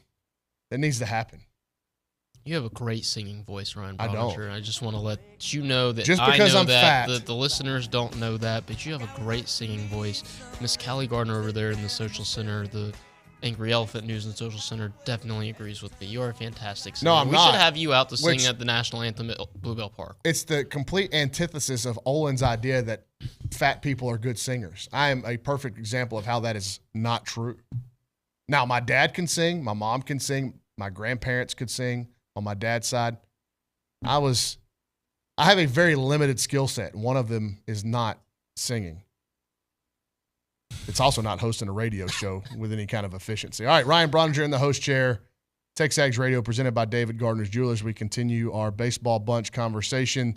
Scotty Clendenin on the phone with us. And Scotty, I said in the first hour, I think this is a really important game because you win Friday night at home and you weren't super competitive, and it was a frustrating week against Mississippi State last week in Game 2. I think this is an important start for Tanner Jones. I think this is an important game for the Aggies because you'd love to go into Game 3 having a series wrapped up and playing for a sweep. Well, I thought that Tanner Jones was kind of a tough luck guy last week. On a 1-2 pitch, he hit Larry like square in the middle of the back. It was one that got away from him. It was a pretty good battle with Mershon before he singled, and you went to Sadeo, and then after the Jordan lineout, Hines hit the home run, and you heard Coach Schlossnagle talk about that. He thought that was something that was going to be on the coaching staff as much as Sadeo, but Jones. I thought that he pitched pretty well against Mississippi State, considering that, that was the one inning. You carry 8 innings of shutout ball against Mississippi State the rest of the way, and before that he had been very, very good. I think that we might be jaded a little bit because, against Florida, that was the one time this year that we've seen him struggle. Wagner, USC, Rhode Island, and really Mississippi State, he's been pretty good. Now, we talked about what you do for Aschenbeck. Maybe you give a little more length before you go get a guy, before you go to Jones, knowing that Aschenbeck has, in a very limited role. But you've got to put the ball in Sadeo's hands at some point in time this weekend. And I also think that they have a trust level with Sadeo. So even if he's not pitching as well as he was, that they think he can get the job done. So, yeah, well, what's he going to do with Jones and Lampkin? It's important, but I think that maybe they're going to get a little bit more opportunity to wiggle out of a jam that if you got the Haas ready to go in the bullpen, you really don't need to worry about. Well, somebody in the bullpen is going to have to step up today with no Evan Aschenbeck, and who's going to be the person that takes the ball? There's certainly capable guys down there, Richard. When you talk about Brock Peary and Josh Stewart can come back, Cortez can probably come back today. Brad Rudis has been great. Isaac Morton, Weston Moss. The issue is, and then obviously Shane Sadeo, but Shane's your only left-hander out there. So how the pitching shapes up today is they're going to be the story, I think, for the remainder of the weekend. And look, on the flip side, Chase Alsups that's going for Auburn tonight, he's been roughed up a little bit. And this is another chance for the A&M Bats, who were good last night, but they left a lot of runners on base, right? And so I thought it was encouraging that the Aggies got the win, 9 runs, double-digit hits, and left all those guys on base. Like, I think the offense will still be going, hey, we can be better than we were. And I think you kind of saw the same thing last week against Mississippi State in the opener. The offense scores a lot of runs against their starter, and then the one guy eats the rest of the innings for Chris Lamonis' team. Butch Thompson only used 3 other relievers to get through that ball game after their starter was chased relatively early. Obviously the pitching plan is all going to be dependent for the next 2 days on what you get out of Tanner Jones tonight. And I asked you during the break, knowing that last year's average start for starting pitchers in the SEC is 4 2/3, would you take the line that Tanner Jones gave you last week against Mississippi State? 4 innings, 2 runs, 5 hits. Yeah, I would. Know. I would, because I think the A&M, and I said this in hour 1, I think Jace Lavallette's been good, He's gotten a bunch of hits. That's where I'm at too, because last week when they only got him one run of support, I think that's going to be an outlier. If Tanner Jones allows 2 runs in 4 innings, I think he might be leaving the game with a 5-2 lead. Sure, and I think when Jace gets a bunch of hits, like Scotty, it's kind of uncharacteristic for Jace to have a bunch of hits like he's had in the last week and not have any homers. So if Jace is making contact at some point, he can go on a run of games where he hits 4 homers in 5 games or 5 homers in 8 games. Like, that is in his tool set, and it may be coming because of how often he's making contact right now. Well, I think that there's going to be quite a drop-off. I mean, I know that McBride made his first SEC start last weekend and was good against, was pretty good against Arkansas. And then he was, lit up a little bit last night by the Aggies, the 6 runs to chase him. When you're talking about going to Gonzalez and going to Alsop, they have not been good in SEC play, and they have not been good on the season in total against the teams that Auburn played before it. So you would expect that A&M would have a little bit more offensive production even in the next couple of games going forward against the starter. So that gives the opportunity for A&M to have those big guys at the top of the lineup, be able to get after their starting pitching. Now, we all know that a starter can be better than what his season average has been so far. There's no doubt about that. But when you're talking about Gonzalez with a 7.5 ERA on the season and a 9 in SEC play, and also 6.5 on the season and then 9 in SEC play, these guys have been hit, and they've been hit hard. And that's what the approach of being aggressive at the plate. A&M's got to be ready to, in RBI situations, to drive guys in tonight. I think you bring up a good point, though, Scotty, about just because a guy has been bad doesn't mean he can't have a really good day. We saw it last weekend with Cal Steven for Mississippi State, who had gotten roughed up the week before against LSU and was dynamite against the Aggies in that game 2 for Mississippi State. So, Richard, when I look at this offense, we talked about Jace. Obviously, Gavin and Braden have been sensational. The resurgence of Ali Camarillo, the emergence of Caden Sorrell, and then Hayden Schott right there in the middle, kind of steadily climbing. We knew he could go to another level in his ability to just kind of steadily climb. What I think a player that is poised to go off soon because he's just kind of been too quiet, Teddy Burton. I think Teddy's been good. He's been fine. He was robbed of a base hit last night on a really well-struck ball. Great play by Caden Green at third base for Auburn to rob Teddy of a single. But there's another level for him. And if he starts going at the level that we think he can go at, again, he's not been bad. I don't think I'm criticizing Teddy. But there's another level he can go to. We've seen him do it in the past. Well, we talk about the adjustment period for a guy like Hayden Schott coming from the Ivy League to playing big-time SEC baseball. I know that Ted Burton was at a Power 5 conference school in Michigan, but the Big Ten isn't the SEC in baseball. So his first couple weeks in this league haven't been very kind to him. Right now against SEC pitching, he's hitting a team worst among qualifiers, 130. But the on-base percentage is 333. He's still putting together fantastic at-bats. He's getting on base. And like you said, I think he's a base hit here or there, like we've been talking about from Jace Lavalette, from really finding his groove. Now, his groove isn't going to be like Jace's groove where he's running balls out of the ballpark 3-4 times on a weekend, but he's going to continue to be a table setter guy and really turn into Teddy Two Bags, the guy who got that nickname in Ann Arbor.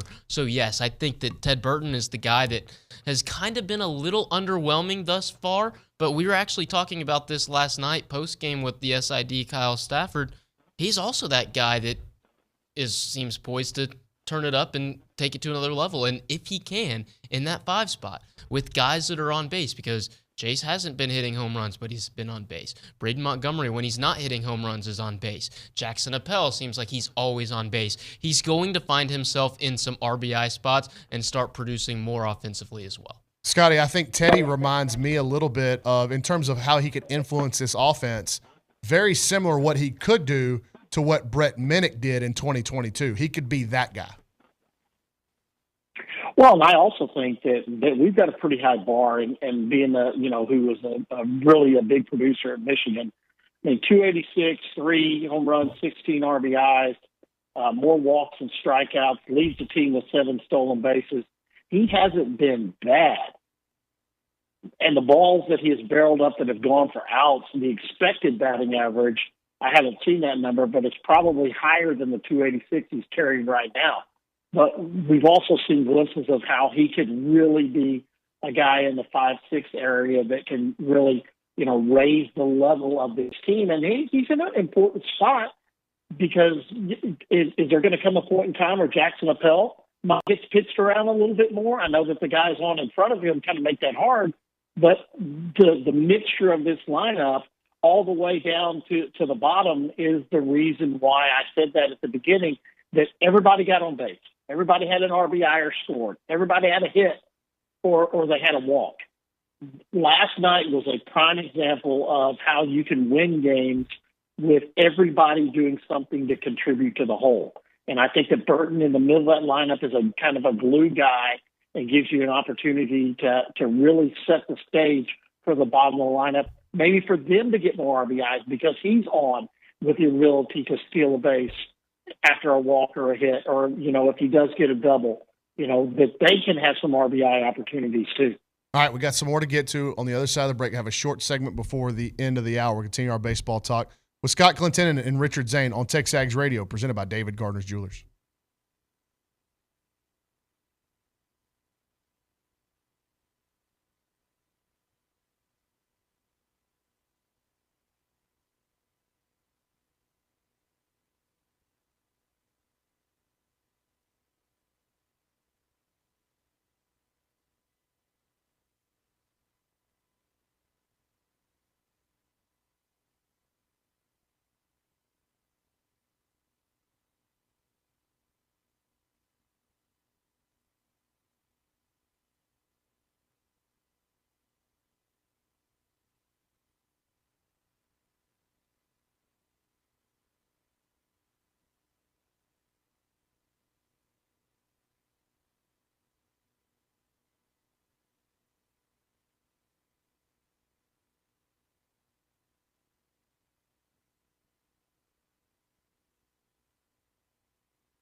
All right, don't have much time left here as we end the 9 o'clock hour. Ryan Brauninger and Richard Zane in the Rollo Insurance Studios.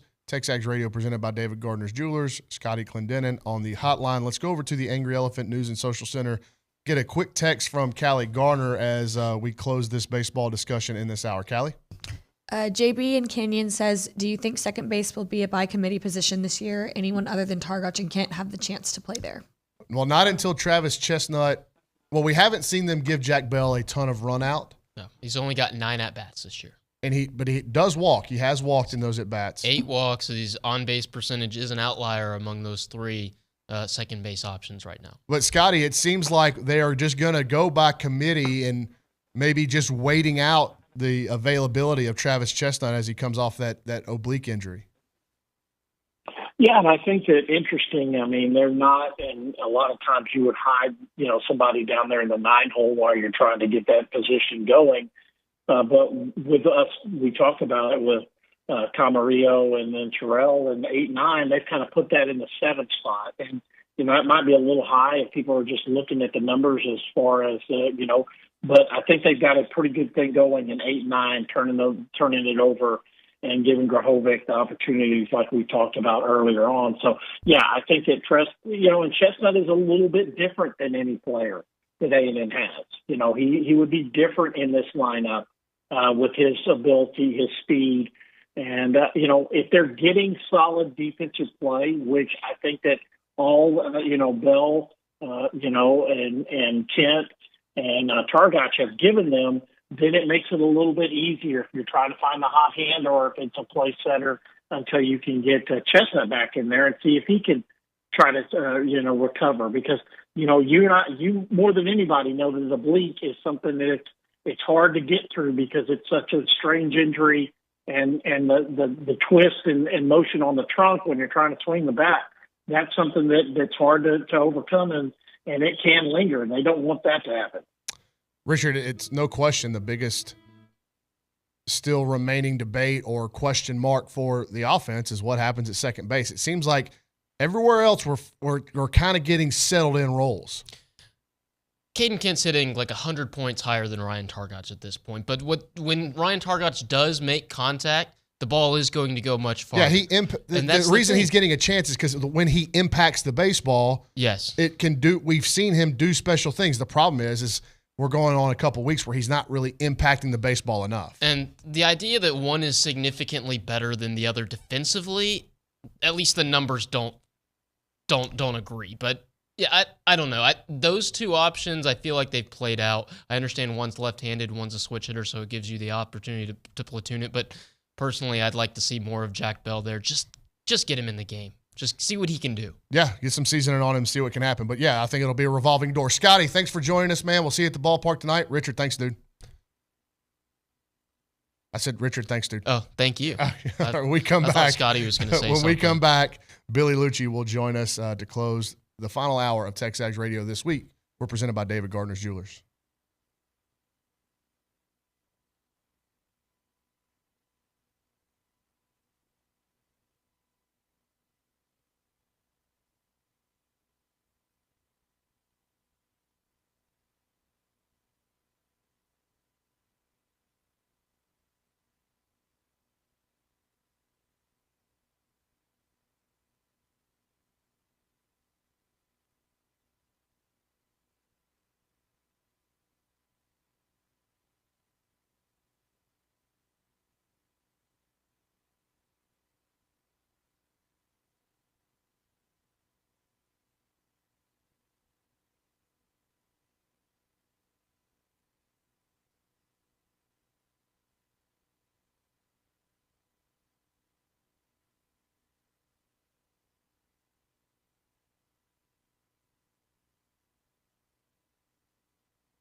All right, final hour of the show this week. Ryan Brauninger in the host chair. David Nuño will be back on Monday to take you through the first half of next week, and then I will follow back up with Thursday and Friday as David does the family thing and chases around his sons and daughters on the soccer field, which I'm happy to fill in for family time. And we go out as we have Billy.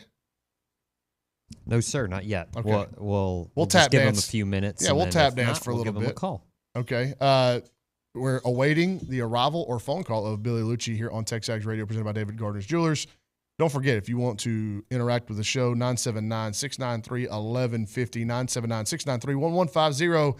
Put Callie Gardner to work in the Angry Elephant News and Social Center. Aggies gather at the Angry Elephant. Like your politics, you love your bar. Find an Angry Elephant near you in Bryan, College Station, Magnolia, San Antonio, Frisco, all across the state of Texas. Callie, do we have anything over there that you would like to get to or read? Yeah, I actually have a question that I'm really interested in hearing your answer on.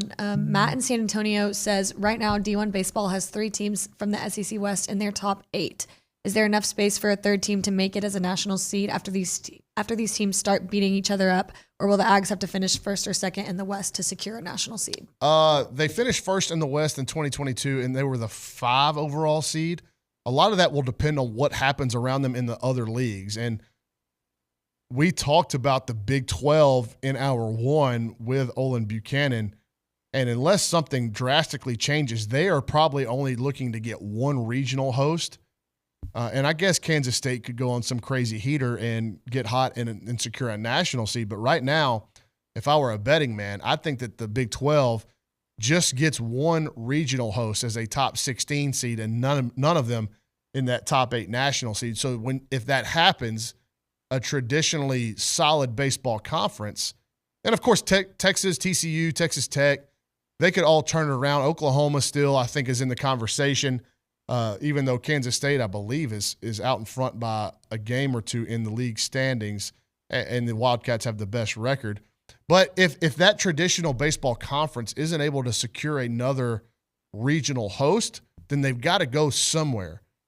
And I don't know if it's taboo that the SEC is not supposed to get X amount in the top 4 or in the top 16. I'm all for the best teams and the most deserving teams get an opportunity to host. And I would imagine that they'll still hard cap it, even though they shouldn't. They'll still hard cap it when every coach in this league, I don't care if it's the head guy at Missouri, if it's Kevin O'Sullivan at Florida, Mike Bianco at Ole Miss, Jim Schlossnagle, they will all tell you that every one of these league weekends is a legitimate super regional type of atmosphere inside the ballpark and then competitive nature on the field. And you're seeing it all across the league, the value of having home field in this conference. Last night, 4 series begin. All 4 teams that were the visiting teams dropped the openers. Very similar to what we saw the first 2 weeks in the league. So there were some people that were not real, I guess they were being a little bit too picky with how Jim Schlossnagle answered the question about conference wins and said, I'm just trying to get to 15. Well, obviously, he's not going to be – he wants to win more. He wants to win every single game. But when you look at the league and you have an understanding of baseball and how it works, especially whenever every time you roll the ball out, the team in the other dugout is as talented as you, 15 seems like a reasonable goal. And then you try to just get north of that and north of that and north of that. And when you start doing that, if you're able to get to 16, 17, 18, now you're talking about a comfortable national seed. And with the way that the ballpark has played for A&M as a team, and then the way the fans have interacted with this ball club and had an influence on the games, I think there's an enormous value for the Aggies trying to secure one of these top 8 national seeds. And we welcome in Mr. Billy Liucci, TexAgs co-owner and executive editor. Luch, talking about Aggie baseball, man, 9-7 win to open the series against Auburn. It wasn't as clean as they played, and they still find a way to get a win behind a solid night from the offense, which I think everybody got on base, and then the brilliance of Evan Aschenbeck. Yeah, he came in that's about as tough a situation as there is, right? Mm-hmm. Was it bases loaded, no at outs. That point where they were up 2, mm-hmm. bases loaded, no outs, and he got that first out, and then maybe you thought could have been an inning double play. That first out gave up. Did that first out give up a run? No, it was a strikeout. Then he got the ground ball to second, and Camarillo, who's been sensational, throws one away. Yeah, he's been great defensively, and you're glad that error didn't cost him. You know, it cost him at that moment, but I mean, you're glad you're able to get that win. But yeah, he was. Dude, he's incredible. It's really incredible. It's time to start talking about him as one of the best relievers we've seen here in how long.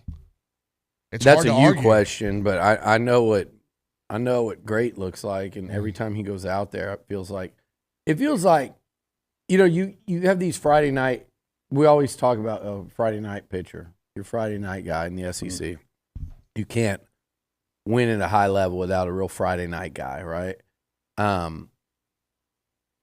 He's a guy that it feels like every weekend he's the reason you win an SEC game.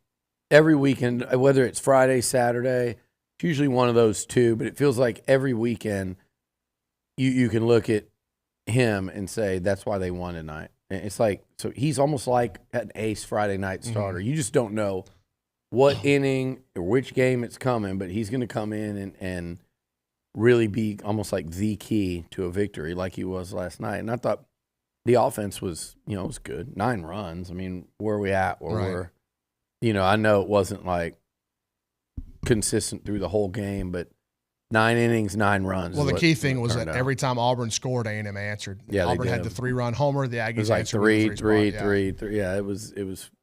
I was wondering if they were going to get that other 3 back, but they ran out of time. And it's, it's not about and it's not about getting punched in the face in this league. That's going to happen. It's always about how you respond and get back up from it. So Auburn scores 3, A&M scores 3, the offense answers back. Ryan Brauninger goes right back out to the mound and gets a 0. Yep. And I think lost in all that happened last night as the scores got inflated was Ryan Brauninger was pretty good again. Yeah. And you mentioned Friday night guys, and he has been one of the main reasons why this pitching staff has turned around is because he's leading the line and setting the bar really high on Fridays. No question. And, I think, look, went into the 5th inning, 3 runs. That's winning pitching with this offense. That's winning. Southwind. I'm not saying he's going to do better, but if he did that every time, you'd probably win every Friday night game he started. You'd have a great chance. He's been sensational all season. Auburn, but you do look at the 2 strikeouts there. They put the bat on the ball, and this guy Brauninger, as we know, will strike. He'll strike good hitters out. But I think these next 2 games are going to be highly entertaining. And I think both teams are going to. But I think that 9-7 score.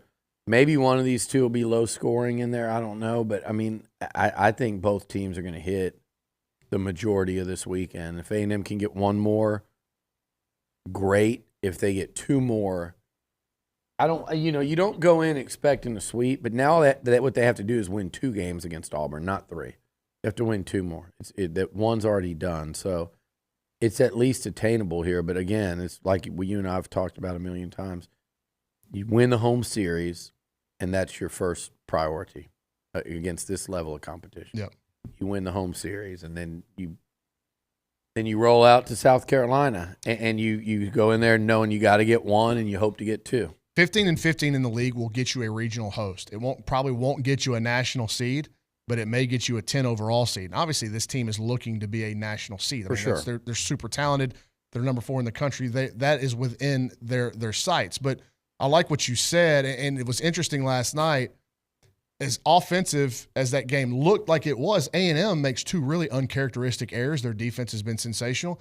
That leads to 3 of Auburn's runs. Yeah. So if that game's 9-4, we may be looking at the whole thing very differently today.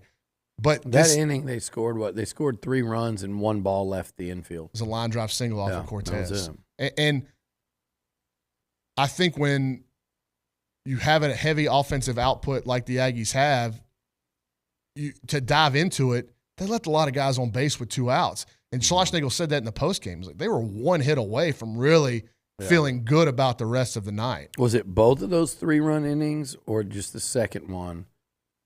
I know the second one, they had scored the runs, but they also still had first and second with 1 out. and like the meat of the order coming up. There were opportunities. Yeah. And Auburn, for sure. like A&M, Auburn fired their best bullpen bullets last night.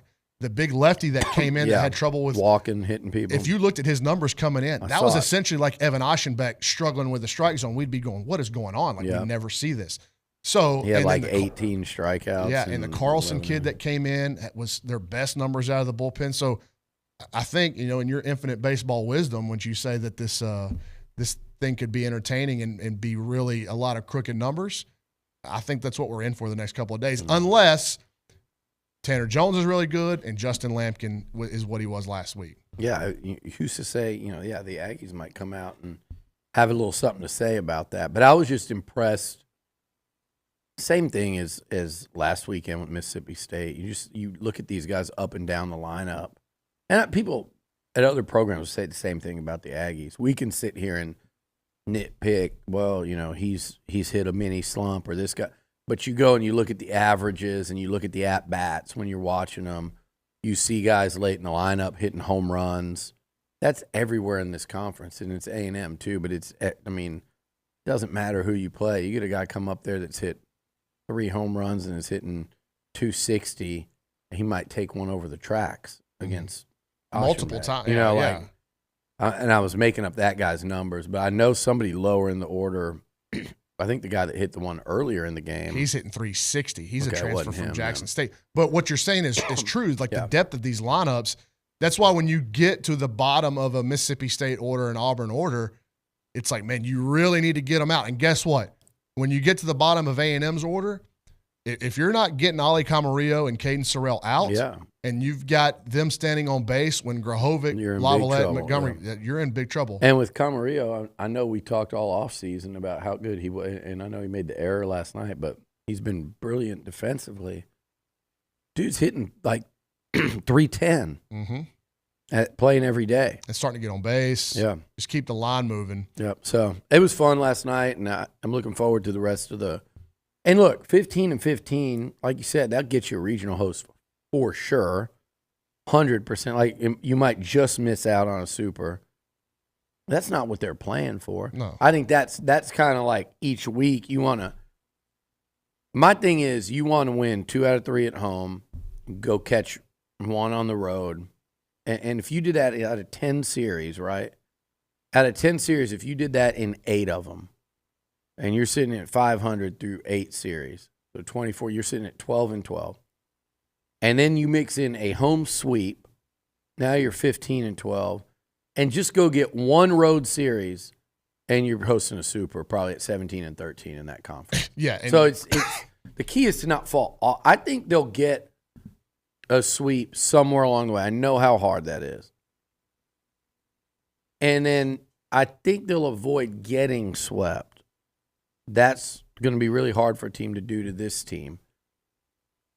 If they can get that 1 road series win and get that sweep, then you're looking at a 17-13 and probably a top 4 finish in this conference. And with their resume beyond that, I think you're a top 8 seed. Let's close I know you want to get to some spring football stuff, so we'll do that on the other side of the break. But before we end this segment, I did want to ask you, you have watched more A&M sports than just about anybody in this town. There's probably some old timers walking around that have seen more than you. Yeah. But I said on the radio broadcast last night that I don't know that I've seen a baseball player or a transfer in any sport as talented as Braden Montgomery. Like, has there been a better one? And we're only halfway through the season. The guy's hitting 370 with 13 homers and leading the SEC in RBIs. Well, I know that Olin, you talked about that, and Olin mentioned like Patrick Bates. Shout out, Pat. He's played here when I was one of my first Aggie football players where I was like, golly, that guy just looks better than him and Sam Adams. Like, you watch him play and what limited knowledge you have as an 18, 19-year-old. Patrick Bates, transferred from UCLA. He was a star and a top 10 NFL pick. So, but Braden Montgomery, you're talking about a transfer that arguably is the best player in college baseball. I know you can look at numbers. He's going to be on that midseason Golden Spikes finalist. If you're a pro scout watching him, or if you just know anything about baseball and you watch him play, I mean, I don't care about his numbers compare with anybody's, but I'm saying just watch the guy. He's an incredible player. He's that guy now that every time he's up, you expect a hit or a home run. He's in one of those, and then test his arm out there in the outfit, and then if he has to come in and pitch for you for a couple of innings, he can do that. So, yeah, I mean, I can't think of this transfer game is pretty new in terms of the large scale. You know what Olin brought up, which is a pretty good shout? Danielle Adams got a national championship. I did not know she was. I didn't realize she was. Was it Louisville? Where'd she come from? I have to look it up, but I do remember her being a transfer. You're right though. But yeah, she was pretty damn spectacular. That's a good one by OB. It was NC State or Louisville. I felt like it was one of those. She was a junior college, I guess. So I don't know. I wouldn't count that. Yeah, I wouldn't count that. It's just like Jefferson College. Okay, we don't count that. So then, yeah. But nice work, OB. By the way, though, good name to bring up. Yeah. Though. She was awesome. She doesn't get nearly enough credit in A&M lore as she should. But no, I've not seen a transfer as good as Braden Montgomery. I mean, I don't think many teams in any sport, Paul Skeens, LSU. Yeah. I mean, Tommy Tanks is nice, but Braden's better.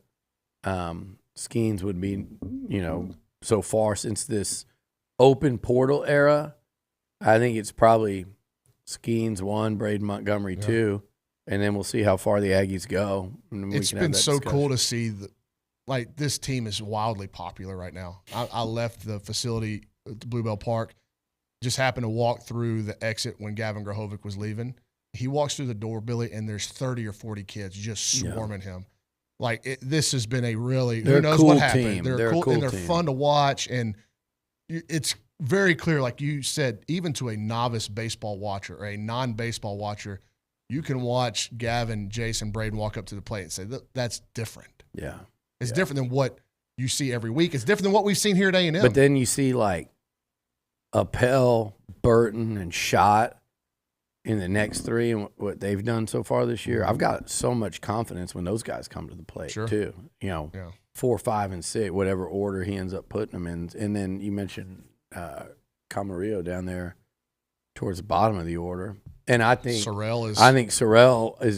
I know, and a lot of this has to do with what you would tell me while he was a recruit and what I've heard from the coaches over there. I think Sorrell's just going to go up and up and up. Yeah. All right. When we come back, we'll transition to some spring football. Mike Elko took to the podium, as did Torian York and Trey Zune. The Aggies are in full swing of spring practice, so we'll get Billy's thoughts on that and much more. You're listening to TexAgs Radio, presented by David Gardner's Jewelers.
10:22 on a Friday morning. Ryan Brauninger, TexAgs Radio, presented by David Gardner's Jewelers. Inside the Rollo Insurance Studios. Going to talk a little spring football with our co-owner and executive editor, Billy Liucci.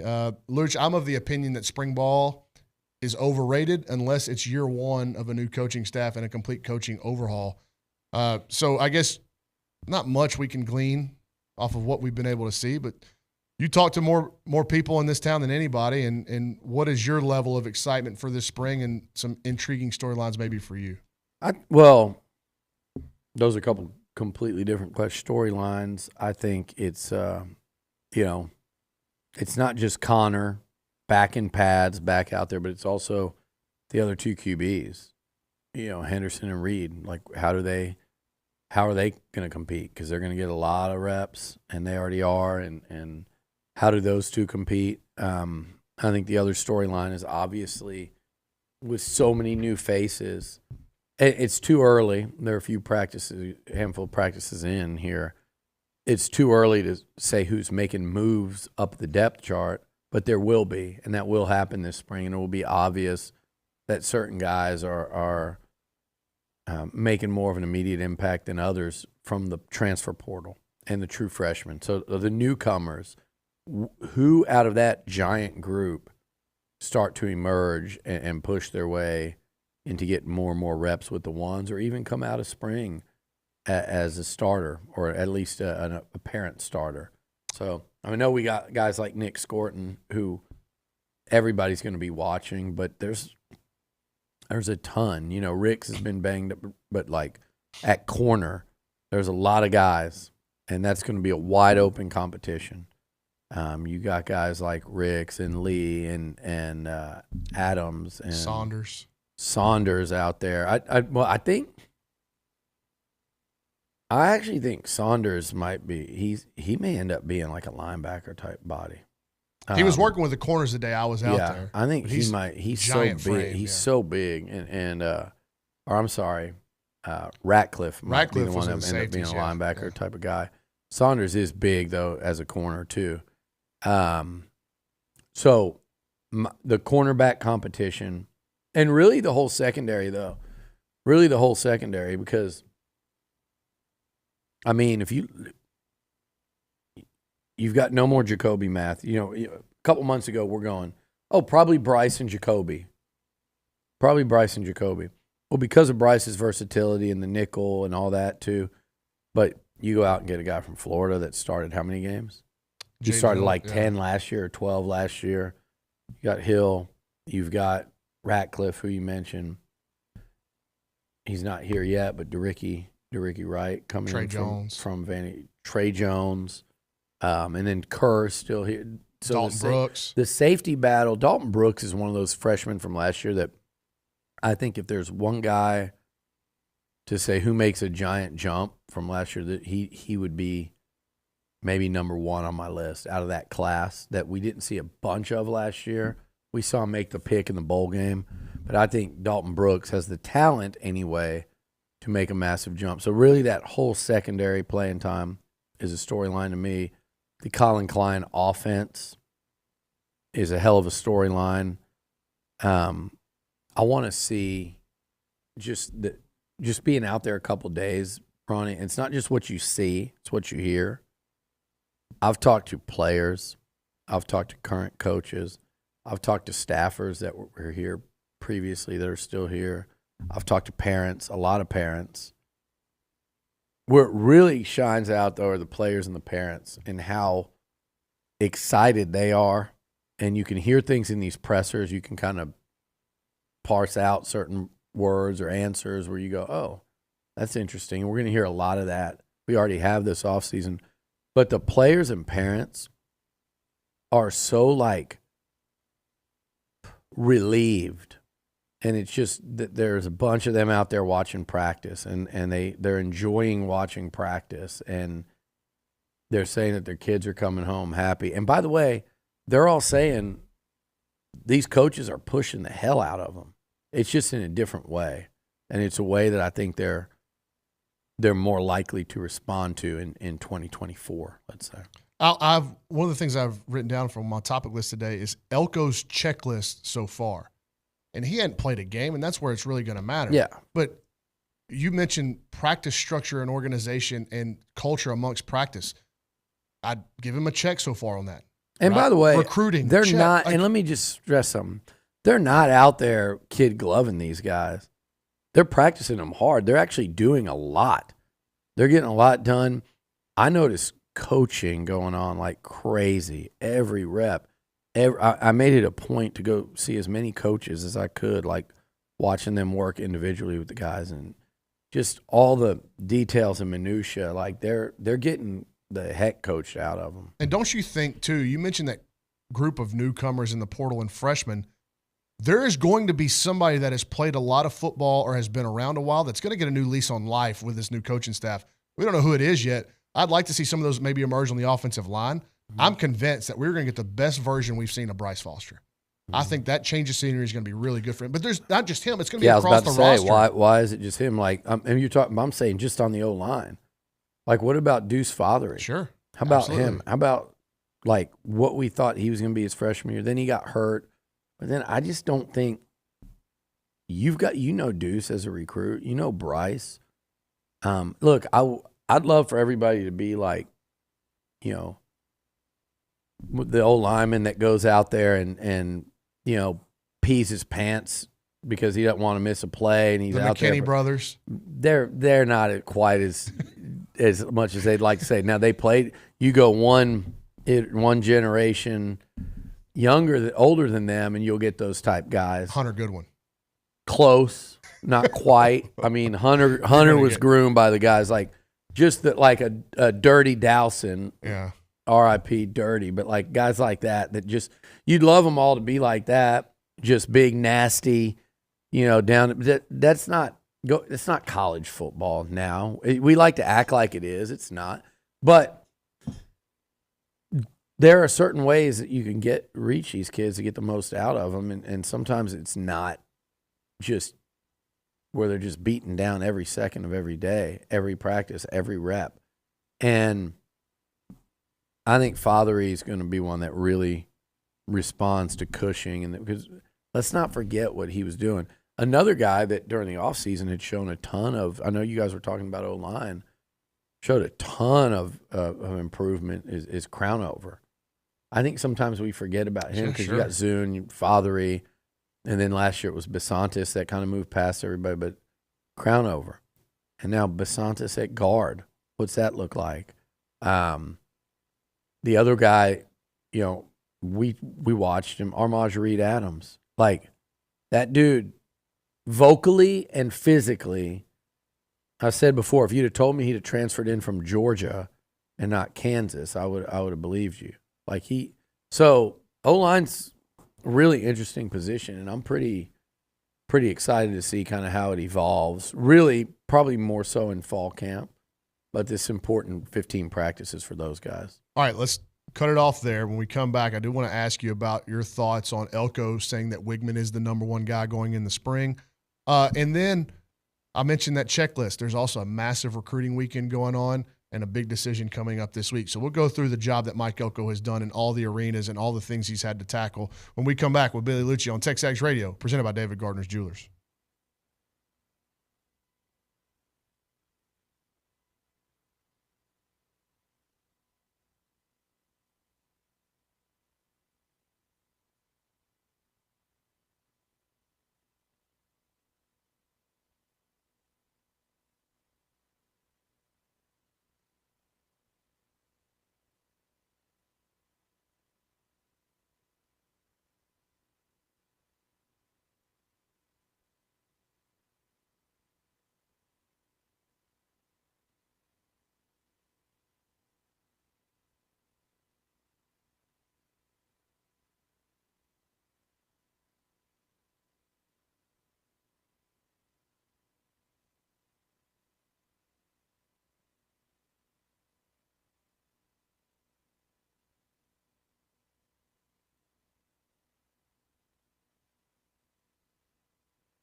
All right, welcome back, TexAgs Radio. Ryan Brauninger and Billy Liucci inside the Rollo Insurance Studios. We are presented by David Gardner's Jewelers. If you want to get a text in, Callie, I will potentially be going to you at some point unless Billy gets on one of his rants, but 979-693-1150. What do you got, Callie? Oh, looky there in the Angry Elephant. Why News don't we just avoid or preempt the rant? Well, I didn't prep her, so she may be scrambling to find something. No, we haven't had anything about spring football yet. If y'all are wanting to stay on that track. What else you got? Billy can talk about anything. Renaissance man. I mean, we've got some baseball stuff. We had a question about how long we're going to ride with Targac in the lineup. So I'm curious. I would bet Caden Kent will probably get a run out today. They're just trying to mix and match at second base until Chestnut gets healthy. How long is that going to be? I don't know. It was over a month, they thought, from the time when it happened. And has it been close to that? 3 weeks, maybe? Yeah, we're getting closer. He was in uniform, which he hasn't been in uniform at these home games. He was in uniform yesterday. I don't think that means he's on the roster. That's the beauty of baseball, though. When you get chances, like, you're not coming out of the lineup if you're hitting. Yep. If you're hitting and playing decent defense, you're not coming out.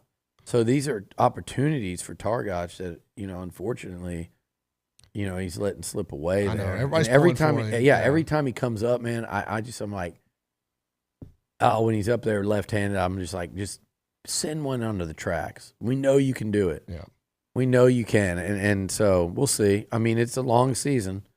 It seems like that's the only kind of unsettled spot. Yeah. Right now going is that second base position, because if Caden Sorrell is going to take the steps and make the progress that he has, then he becomes your everyday left fielder, and Schott goes into the DH spot. Yeah. That's kind of, if that's the way that's going to work out, you could kind of settle there. But what happens at second base, who knows? Hey, Luch, kind of under the radar with baseball being so good, softball being so good. We had basketball in the tournament. What's kind of flown under the radar is the recruiting job that Mike Elko is doing, and the amount of real top prospects from across the state and country that they're able to get on campus last weekend and this weekend, with a big impending decision coming up now from Landon Rink on Wednesday.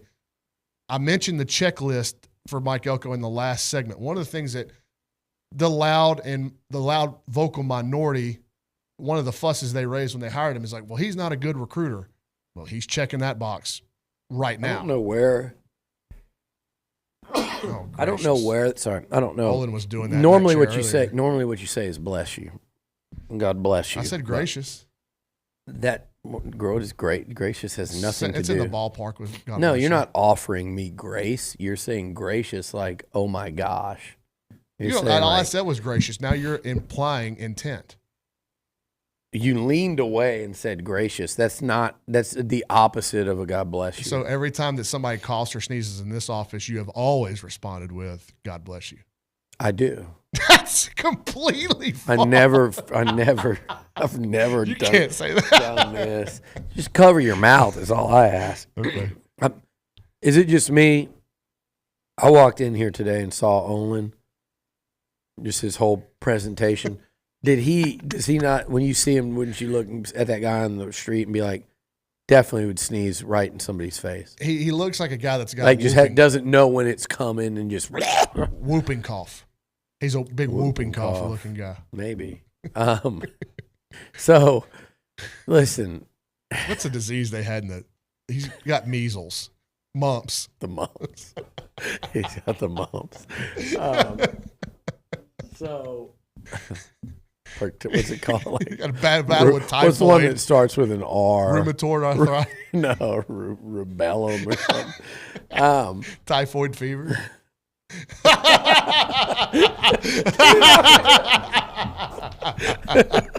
Well played, OB. Well played. Oh man. So, anyways, back to what we were talking. No, like rinks. First of all, they're getting some great guys on campus. It's very organized, as you know. You guys have been reporting. I mean, they've got like every day lined out. You're going to see kids at practice almost every day. They treat every single day like it's a recruiting opportunity there. Every practice is an event, to where they get to host recruits. And they pretty much, most days you're going to see somebody of importance at that practice field. And they're not neglected. They're not ignored. They're not They're not bored. That is an initiative brought forth by Mike Elko as the head man. Like, we want kids coming to practice to watch us coach. Yeah, and then Rink coming in last week and then announcing he's got a date. That always is a good sign. You always look for signs and stuff, and I know we feel pretty good about that. He's, to me, that dude is exactly what you want if you're Texas A&M. He checks all the boxes that Mike Elko's looking for. Fantastic player, great culture guy, going to play with his hair on fire. Like, just really, really plays hard and really physical and athletic for a guy. I saw someone on one of these chats saying, "No, he's not that big." I'm like, "Have you seen the dude? He's just not 6'5". But he's what is he, 6'3"? 6'2", 280 right now. He's set big. School records for power clean. He's a bench big press. dude. Like, I don't know what people think like that guy's going to look like in 2 years. Good luck moving him off the line of scrimmage. And he's athletic and explosive. And he plays with great leverage. Yeah. And, you can tell his dad was a high-level player.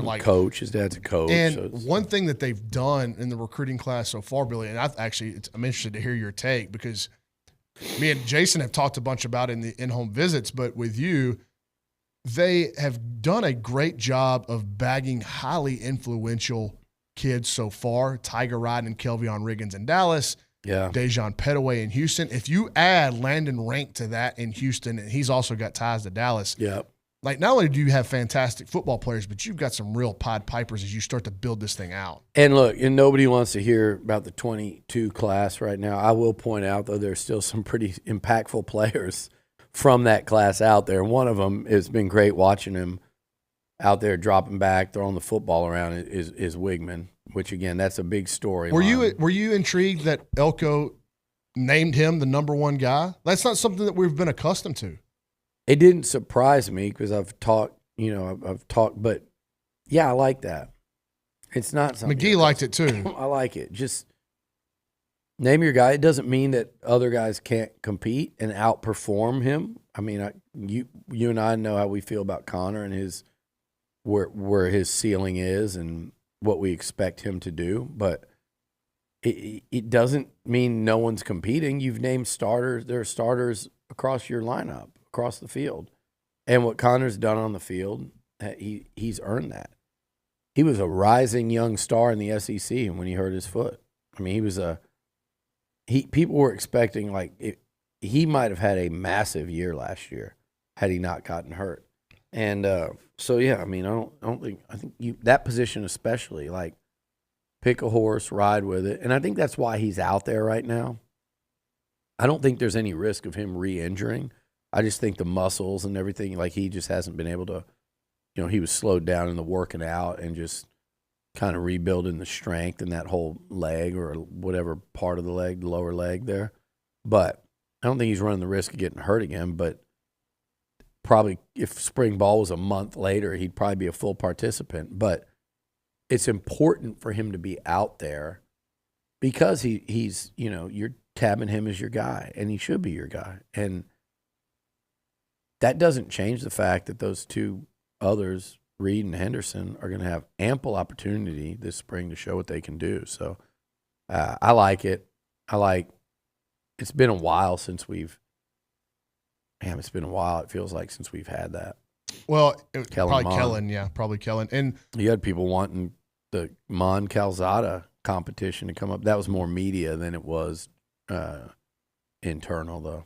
Another position that I think it's an important spring for is whoever's going to play next to Torian York, because you lose Edrin Cooper, who was the best player on your defense last year, and you don't have to replace. Expect Torian to take another step forward, but to replace his production is what you're looking to do. And so, whether that's Scooby Williams out of the portal, whether it's a veteran like Marshall Harris or Damian Sanford, Alex Howard out of the portal, like, whoever lines up next to Torian York in the fall, that's going to be a big position for this defense. Yeah, it's going to be interesting. I really liked what I saw out of Sanford during the offseason work and stuff, but Scooby Williams has some like legitimate SEC experience there. Can run. So both of those guys can. Yeah, Damian really. can too. Yeah, Chance absolutely. Johnson is one that that you didn't mention. He's in there. So you've got a lot of guys. Somebody's got to step up and emerge. I'll tell you who he's not a stand-up guy though, but Cassius. Cassius. I always want to say Cassius Howard. I just have to picture him with Jason Howell out there in the similar uniform. body styles. He's one of those transfers that we don't talk about a lot that I'm really interested to see. I'm really interested to see I can guess. Mays I was at corner Mays. and Lee. I I mean, thought I'm you were gonna excited say- about Riggs, but I'm saying like the guys that don't Yeah. get talked about a lot are to me, Lee and Riggs, because they're from Kansas State and Alabama, are getting talked about a lot. Mays, the UAB transfer, I really want to see what he can do. And then Howell, I mean, I think the belief and the expectation on him is that he's an impact guy as a pass rusher this year. Well, the other guy I thought you were going to point out because of just a massive physical transformation would be another pass rusher in Ryan Kennedy. And the most noticeable yes physical transformation, in my opinion. Now, by the way, Malik Silla looks great, So too. does DJ Hicks. DJ looks great in a way that I'm like, okay, this dude's ready to wreak some havoc on the inside now. Mm-hmm. Malik looks like he no longer looks like a basketball player. He looks like a football player. He's added some much needed weight. He looks good. He looks damn good. But Rylan Kennedy, he played in that bowl game. He was a basketball player. And a late arrival to football. He looks, wait till you guys see him this spring, 15. People are going to go, who's that? They're going to think he's a transfer because he looks nothing like he did a year ago. And then obviously the impact that we expect Nick Scorton to have on the field, but it sounds like continued high praise for him as a team leader and potential right alongside Torian York, Shamar Turner, Bryce Anderson as leaders of that defense. Yeah, absolutely. Tell you something I like too, and they need that. They need that, and I think Nick's raising the level of kind of what a vocal leader means because they're all watching, and if you're just sitting there not talking, like even guys like York and them, and I think York's going to be a tremendous leader for this defense this year and moving forward. But like you watch that and you go, man, the new guy can't come in here and be more vocal and positive than I am.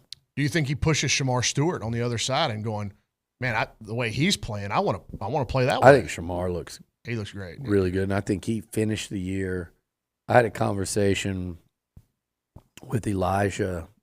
I don't know, leading up to that bowl game, I guess, where he was telling me, he said Shamar Stewart, last 4 games or so last year, he goes, he's doing this, man.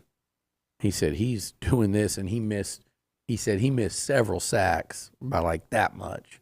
Like he said he's already turned the corner. He's a completely different player the last 4 or 5 games of the year. So add in a little extra motivation, add in some Tommy Moffitt, add in a Nick Scorton, and I think Shamar Stewart could be, you'd hope he could be one of those guys that just absolutely takes off this year. All right, we come back. We'll close the show. Maybe get Billy's thoughts on the Sweet 16 and the Elite 8. Get a national championship pick, perhaps. When we come back, we'll close the show. TexAgs Radio, presented by David Gardner's Jewelers.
All right, sitting you in the weekend here on TexAgs Radio, presented by David Gardner's Jewelers. I'm Ryan Brauninger. David Nunia will be back in the host chair on Monday, and it's time to end the day with Double Dave's. Caller number 12 at 979-693-1150 will hook you up with your choice of a dozen pepperoni rolls or a large one-topping pizza from Double Dave's, serving Aggieland and beyond since 1984. Your favorite pizza and world-famous pepperoni rolls with a reliable in-house delivery, bringing pipey hot goodness straight to your door. Just click doubledaves.com, and your favorites are on the way. Luce, were you able, I know we were both at the ballpark last night at Bluebell, able to catch any of those Sweet 16 games? I mean, UConn looks like a wagon.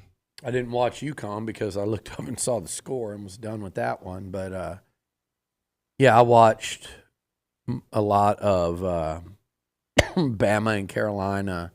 Shootout. And then Iowa State, Illinois, both good games. Bama, Carolina was really good. Mm-hmm. And Clemson. I didn't get to watch that. I know Arizona just flounders out around this time every year, if not sooner. Shout out my man Ruby. I feel bad for him today. The Wildcats go down again, and that's all they got over there. They had football for 1 year under Jed Fish, but they're a basketball school. And then Jay Johnson had.